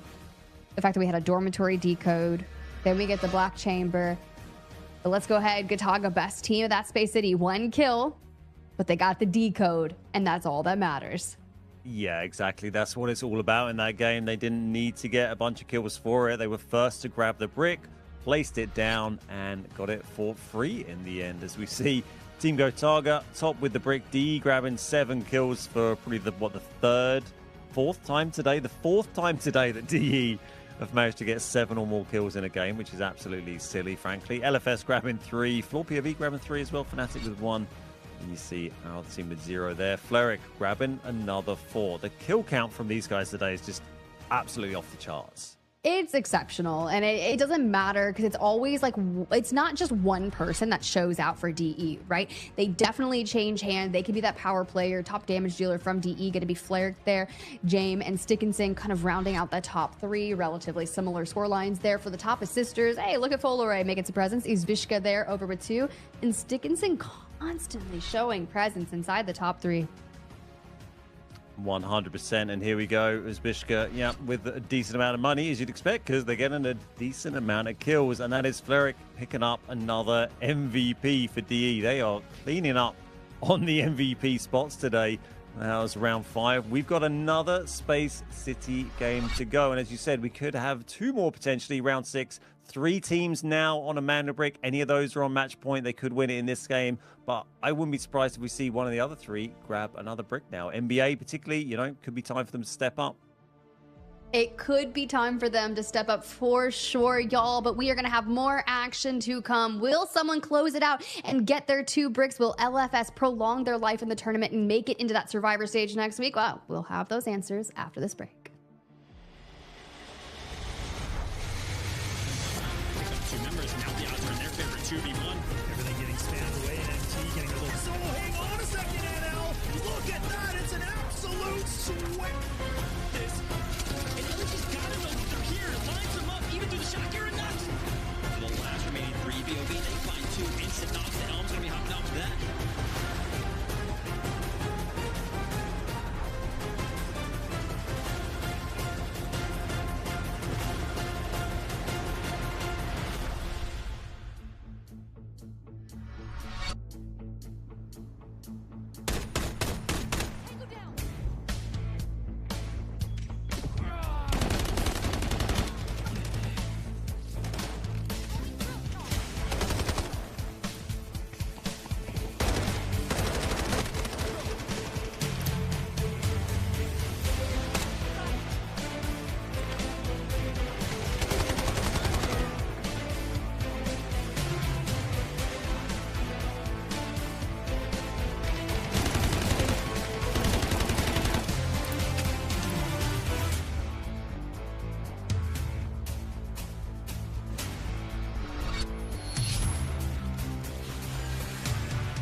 Got the Mandel brick.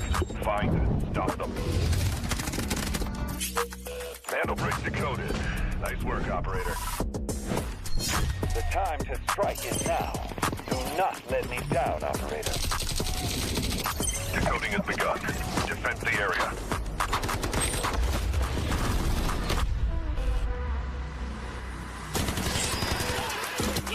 Is about to take the first brick of the tournament. And they're going to do it. What goes around comes around. Oh,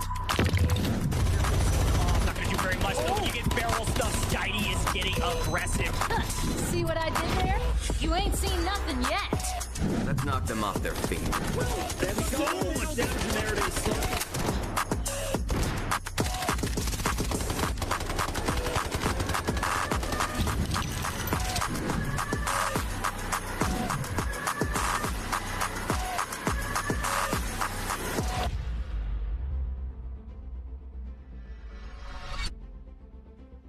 The time to strike is now. Y'all, welcome back to the Delta Force Rise Series EMEA Week 4, Day 2. And the final countdown is on. Ben, with 3 teams on match point as we potentially move into our last Space City. Anything can happen.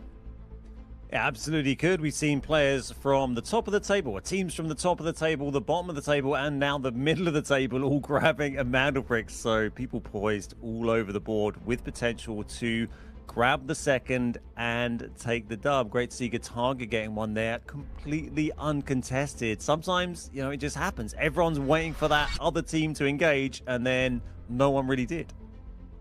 That is very true. As we pull up that leaderboard and set the stakes of what is to be had, Dark Entities, LFS, and Team Gataga all with 1 Mandel brick.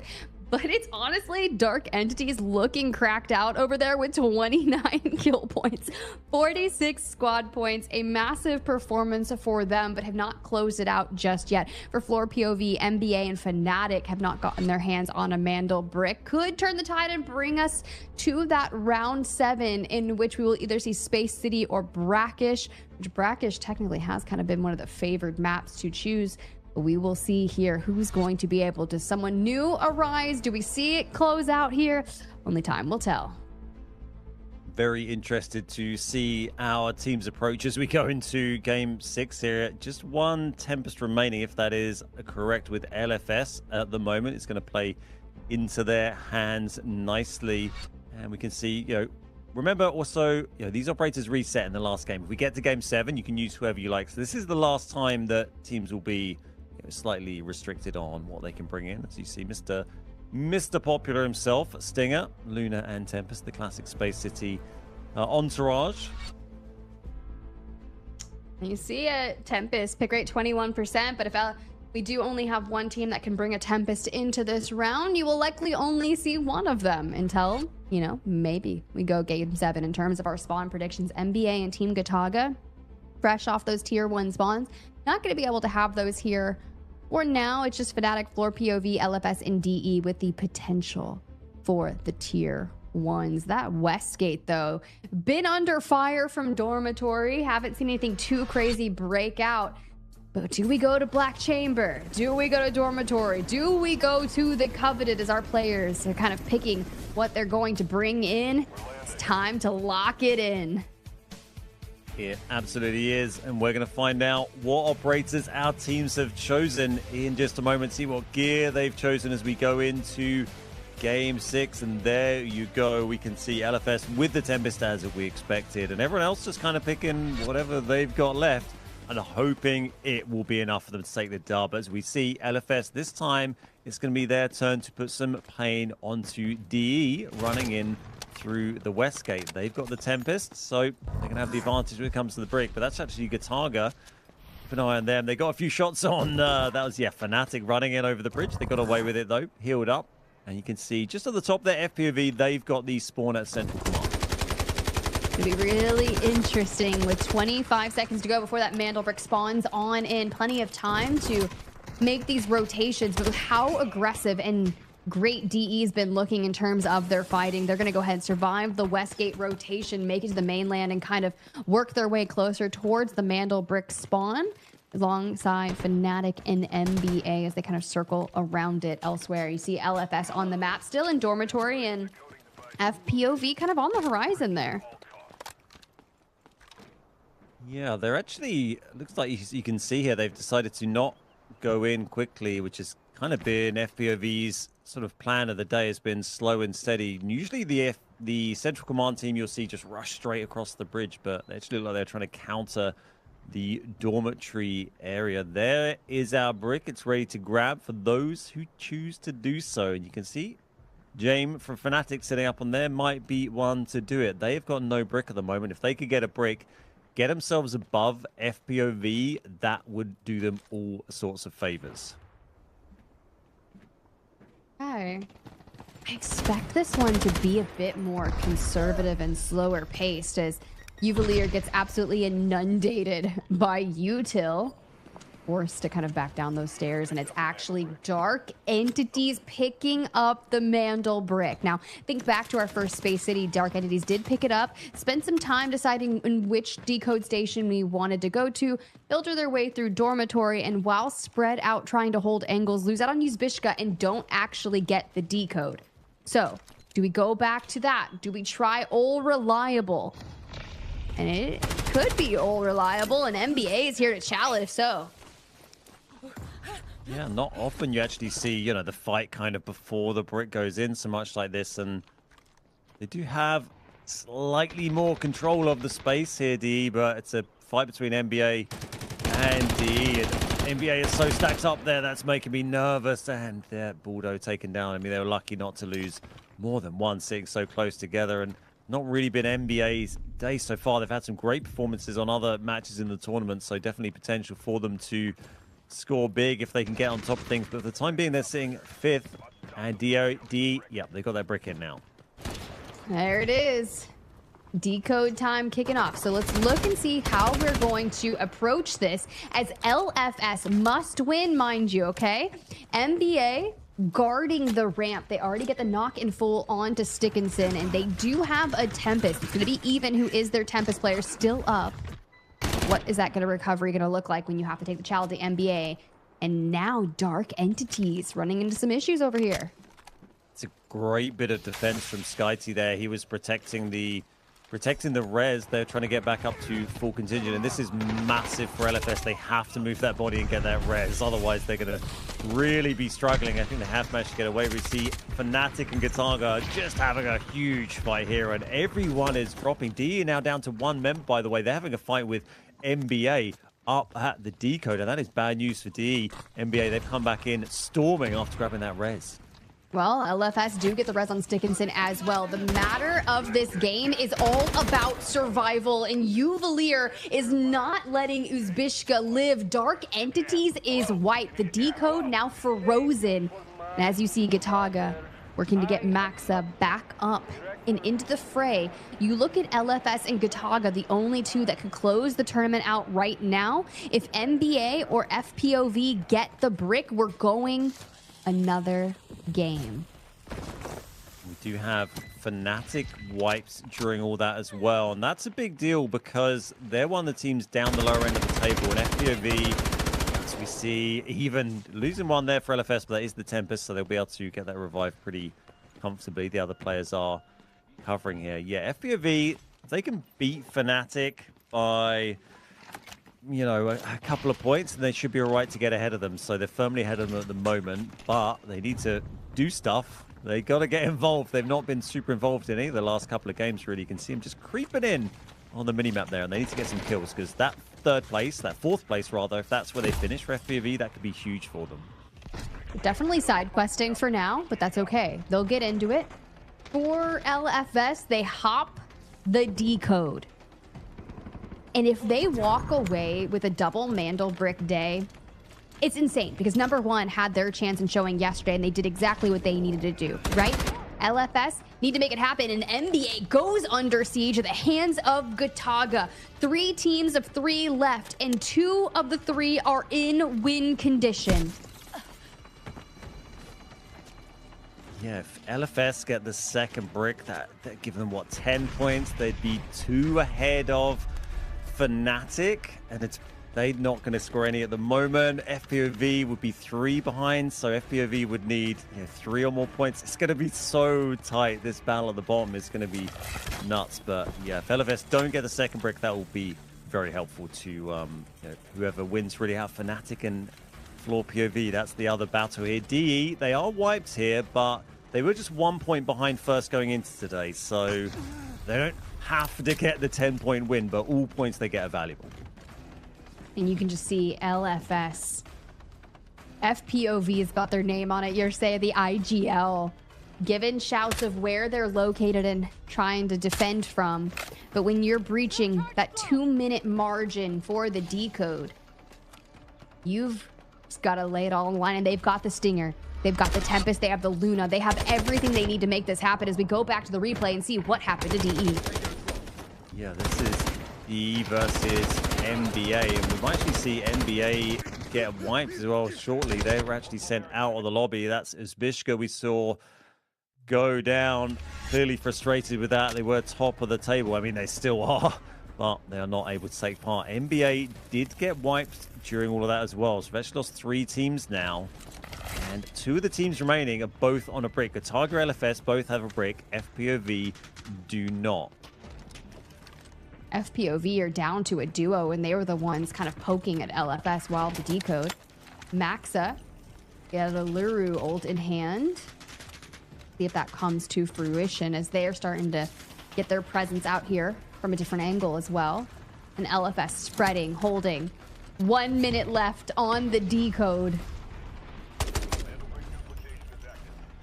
This is very tight. Remember, LFS, they're the only ones with a Tempest as well, which is a huge advantage when you're fighting over these mana bricks. That's FPV losing Yersai there. 2 knocks from Gotaga. 45 seconds on the clock. LFS are stacking up on this brick now. They know they could smell it. This could save them, and this would save them. If they claim this, FPV get 2 points for 4th, and they would be above them. They would go above them with 15 points, and that would relegate 2 of our teams here. 30 seconds. That is absolutely crazy. 25 seconds. FPOV working to pick up Yursei. You only have so much time, and Gotaga from behind the wall. Incendiaries looking to connect onto Imperator. See the hit markers coming through, and hey, you're getting a line of sight, and all they're gonna do is work towards the body, block, defend like their life means it. 5 seconds, 3 seconds, 2 seconds, 1. LFS get the decode. They do it. That is absolutely astonishing result for LFS. They've done it, unless my maths is failing me. That's going to be a 10-point win for LFS. They've won today's match. They were bottom of the table starting today on just 5 points. They've just gained 10. They're going to be on 15. That's going to relegate Floor POV and Fnatic. I'm pretty sure they're going to be not coming to finals.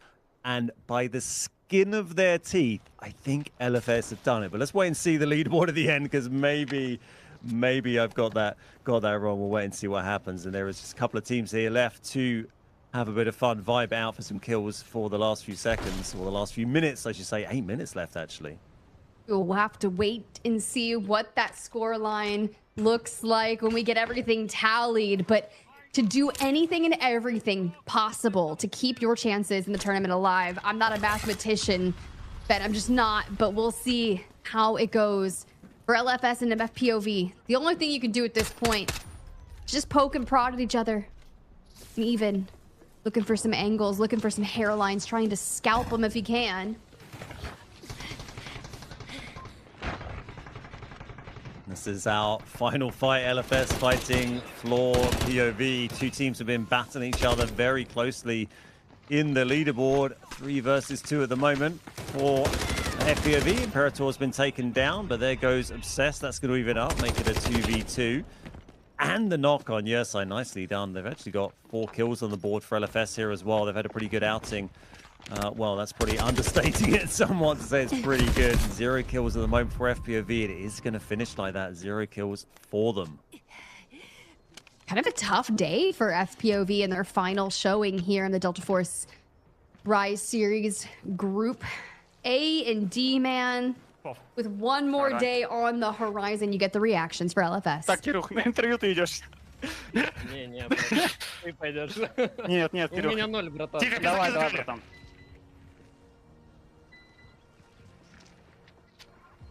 Вот это топ. У меня вот здесь что-то топнуло. Я не уверен, что это все.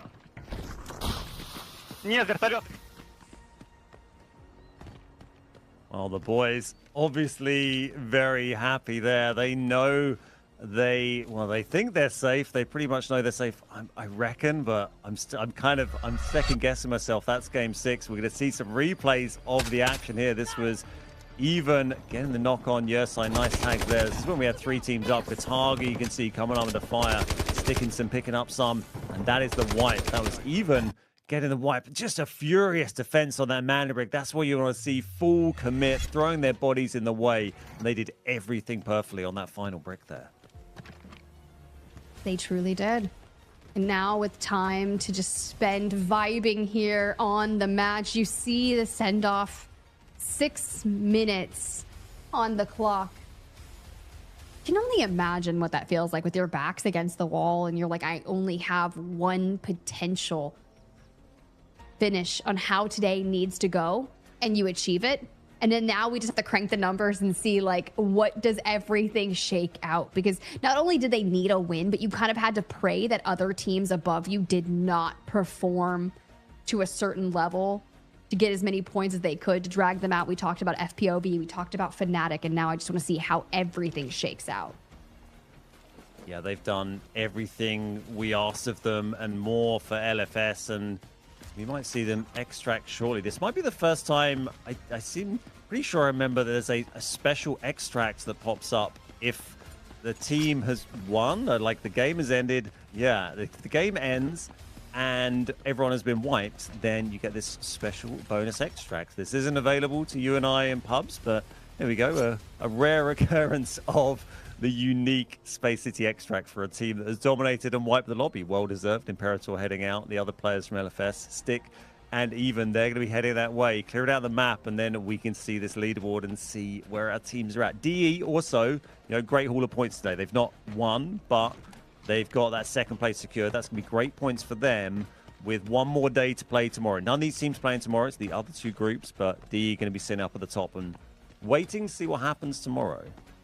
It's kind of an interesting way to be. It's just sitting, watching. Do we lock ourselves into that auto qual for the finals next Sunday? Or do we have to go through the survival stage?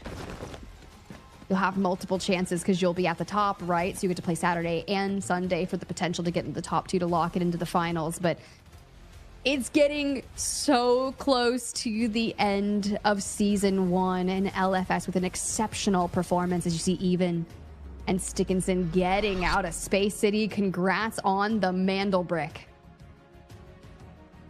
There we go. There is Stickinson. We've seen Stickinson getting so many kills all tournament. He's been up in the top 5 or so kill placements for the overall leaderboard the whole event.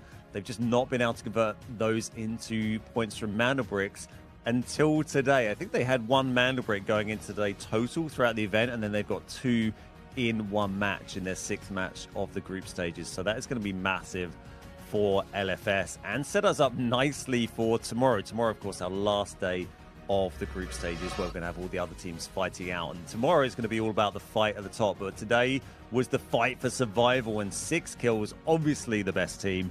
LFS, absolutely no question about that one. Yeah, you're feeling pretty dang good about that. If you are LFS, walking away with 6 kills, 8.4 mil assets gained. You leave it on the table. 4 kills there from Even on the Tempest. Kataga, though, who make an incredibly strong showing, trying to net themselves a second brick, grab 8 kills, 4 alone for Nox.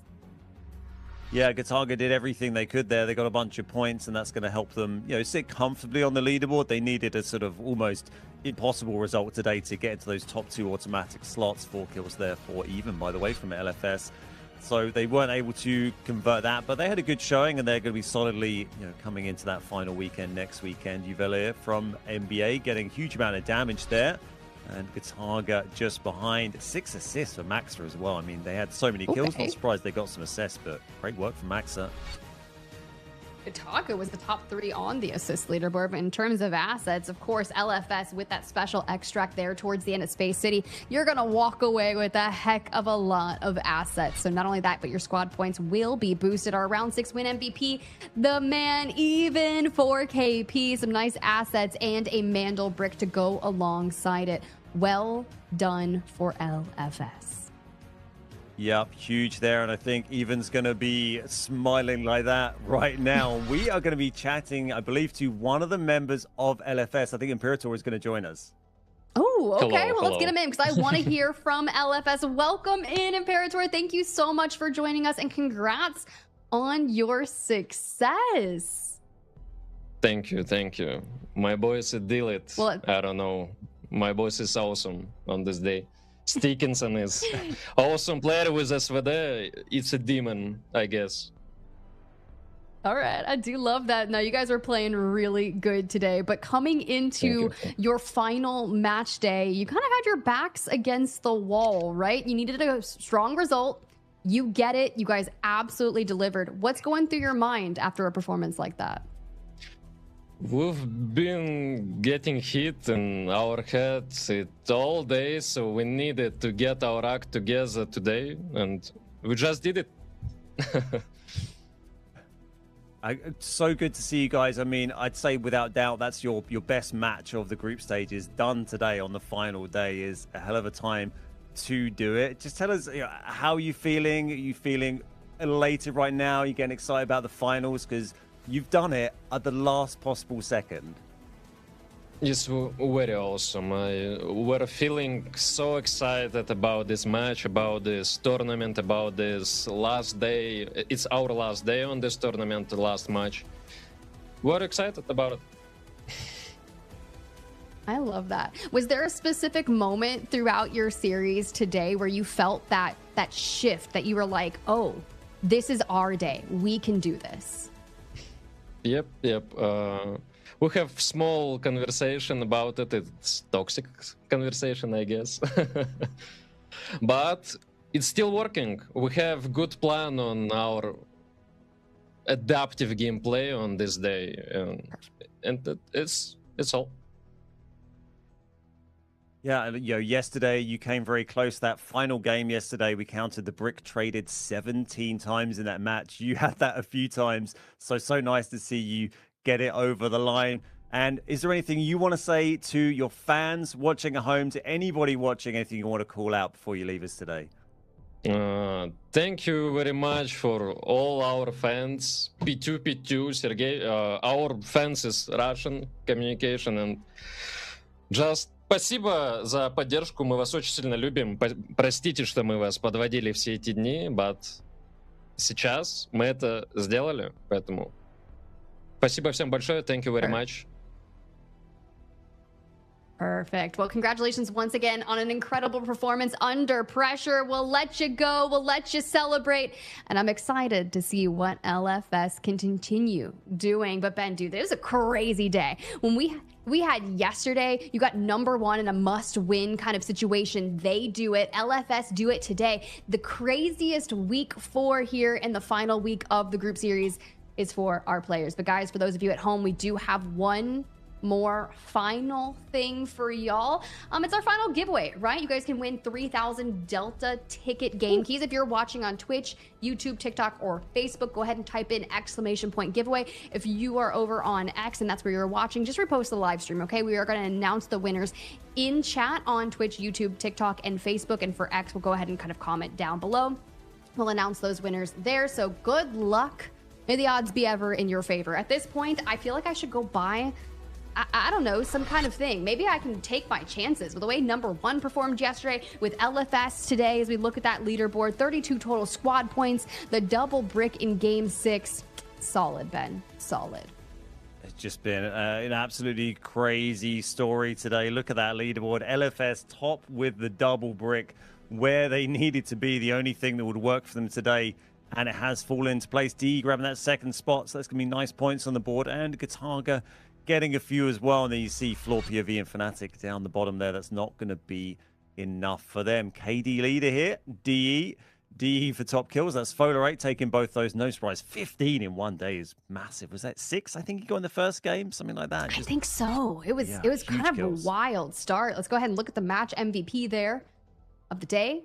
15 total kills, 7 total assists, 13.7 million assets, bro. Dark Entities was fragging throughout the day, but at the end, LFS did exactly what they needed to do, but good performances, not only from Dark Entities, but LFS as well. Yeah, great result.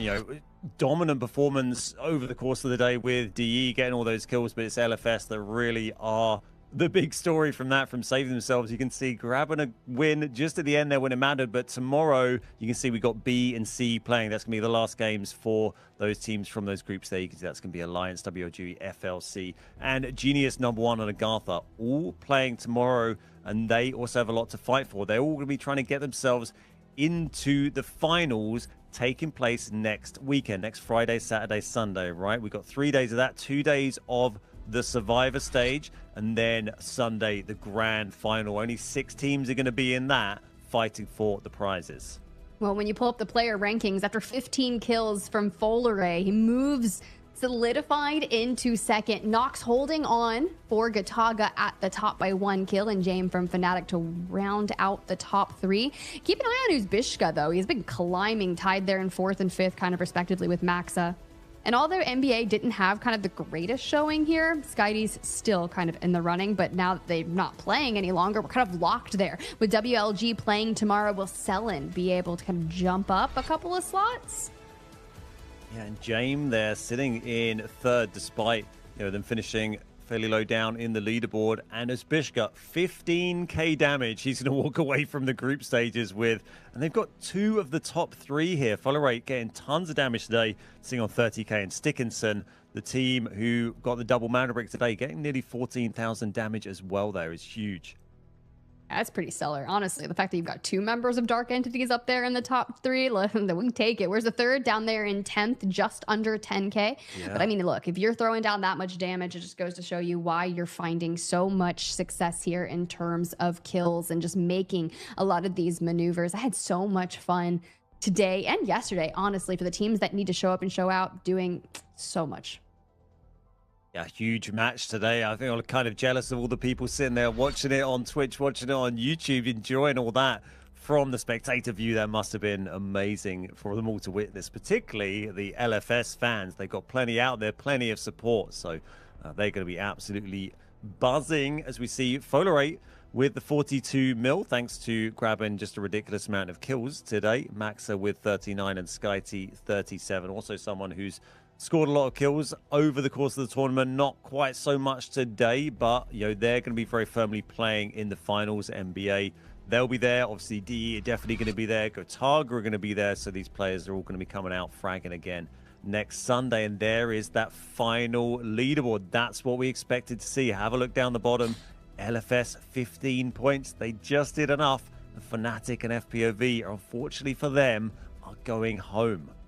The math has mathed, y'all, and that is such a tough thing to see. Fnatic, such a prestigious organization there in 11th. And I do want to give a shout out because we were talking about their fragging potential, right? 86 total kill points. And when you look at players like WLG, that team has 87 total KP, but the difference is they're in second on that, potentially locking themselves in for the finals on Sunday with that auto qual. The difference is those kills have to make it worthwhile and get yourself those Mandel bricks. That's literally the only difference there for them.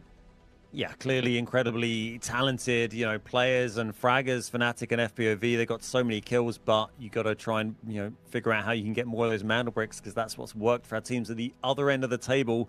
D on 38. So they're 6 points clear of WLG. WLG, they're playing tomorrow. So that's a pretty good spot for D. That's going to be quite hard for anyone to really dig them out of that, right? Alliance 25. So yeah, D might be, I think, pretty much secure in those top 2. It might just be that second place or that one remaining spot that our teams are fighting for tomorrow. That's going to be a really interesting battle between WLG and Alliance. If WLG can have a good game tomorrow, and they've just come off back-to-back wins, by the way, then they can grab that other second spot. It's kind of how I felt over in the America side of things when we had Spacestation just being so dominant, hadn't lost at all. And I come in, I see them last weekend, and it was kind of their floor, right? There's the very far. But if WLG can be just consistent in a top 2 performance tomorrow, we should be okay. But Alliance, they are in striking distance to make that happen, Ben. But here's the deal. Fnatic and Floor POV did everything they could, but we do have your say on the line. We can go ahead, throw things over, bring them in, chat with them, and how kind of today went for them. Hello, everyone. Hey, Yersay. Welcome in, homie. Thank you so much, by the way, for taking the time to get on here and speak with us. It was a little bit of a tough day, so I appreciate you joining us, and we kind of wish you the very best, but talk me through the day. It was a very interesting one.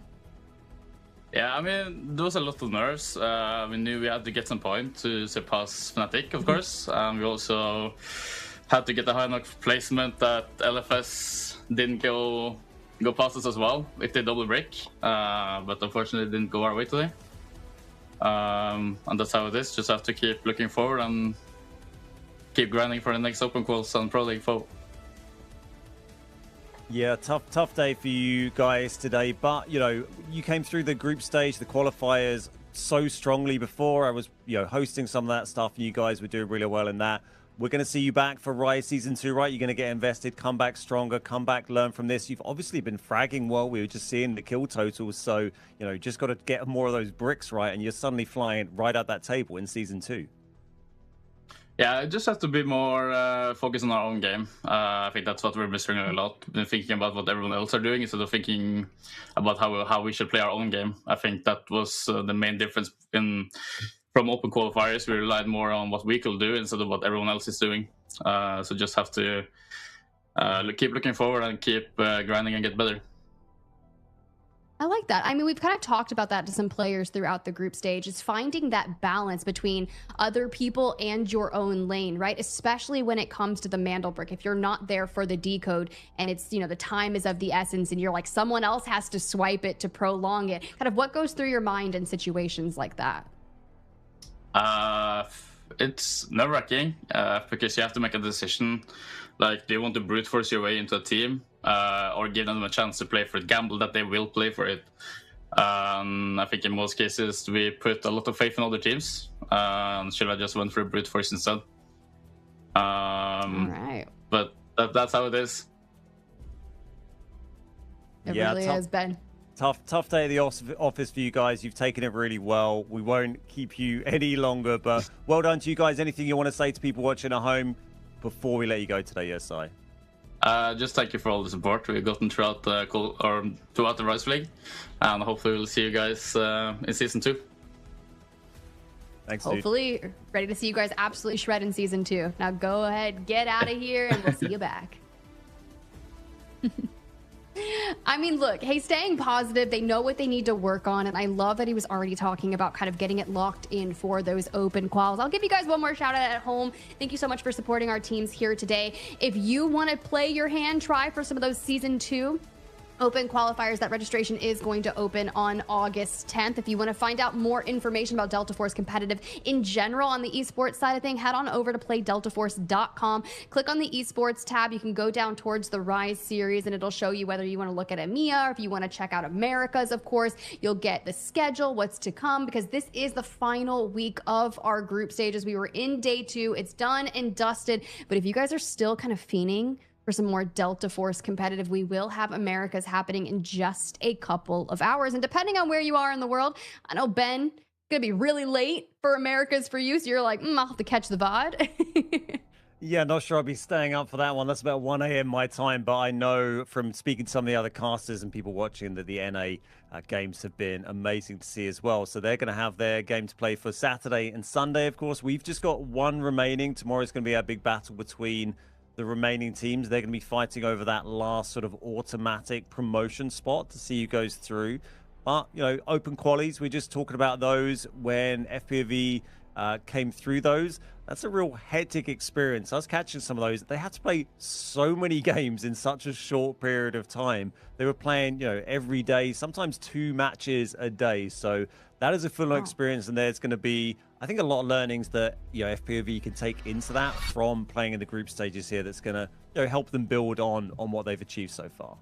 Yeah, you mentioned it. Let's go ahead and bring it up one more time for those of y'all at home. It's WLG that is currently inside that top 2 for the auto qual for the finals. Their goal is to stay there. They're fresh off 2 match day wins, and it's Alliance down there in 5th place from Group B at 25 points that could potentially take it away from them. Wow, that's honestly pretty crazy. Genius there with 24. Honestly, could, you know, maybe do it. Maybe. Yeah, it's basically a head-to-head tomorrow between Alliance and WLG there. They're going to be fighting for that spot.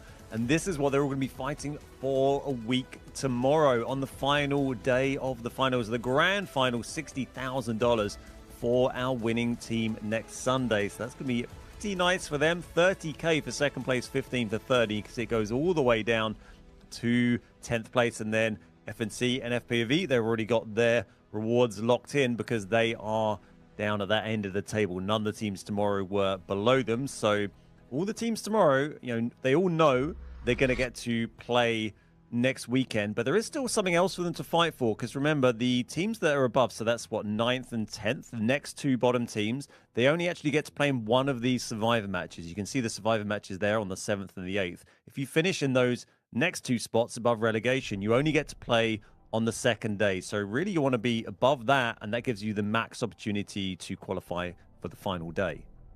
Kind of crazy when we're looking for our 2 auto quals tomorrow, right? To lock themselves onto that August 9th finals. 2 teams that are at the top from Survivor Match 1 will advance to the finals, and 2 teams from the top of Survivor Match 2 from the finals will make it happen, guys. But this has been such an electric day for LFS to kind of keep their tournament dreams alive in the Delta Force Rise series. Number 1 did it just yesterday. Of course, they will be playing again tomorrow. But guys, that's kind of all from us here on the EMEA side of things. Ben, any final thoughts for the day? Yeah, just another shout out to Living for Success for their efforts today. It's been absolutely incredible. Legendary status for the guys, and well deserved in the end. And tomorrow we're going to do it all again, find out who is going to be coming to the finals, what the lay of the land is going to be, and who's going to be fighting for that $60,000. It's been great to be here with you again, Tiff, and I can't wait for tomorrow's games. Likewise, y'all heard it. Thank you so much for hanging out with us here in the booth and in chat at home. Hopefully you got some of those redemptions that we were dropping throughout the days. Make sure you check in and support on the America side of things in just a couple of hours, or catch the VOD. But for now, we'll see you guys for our last match day, same time, same place tomorrow.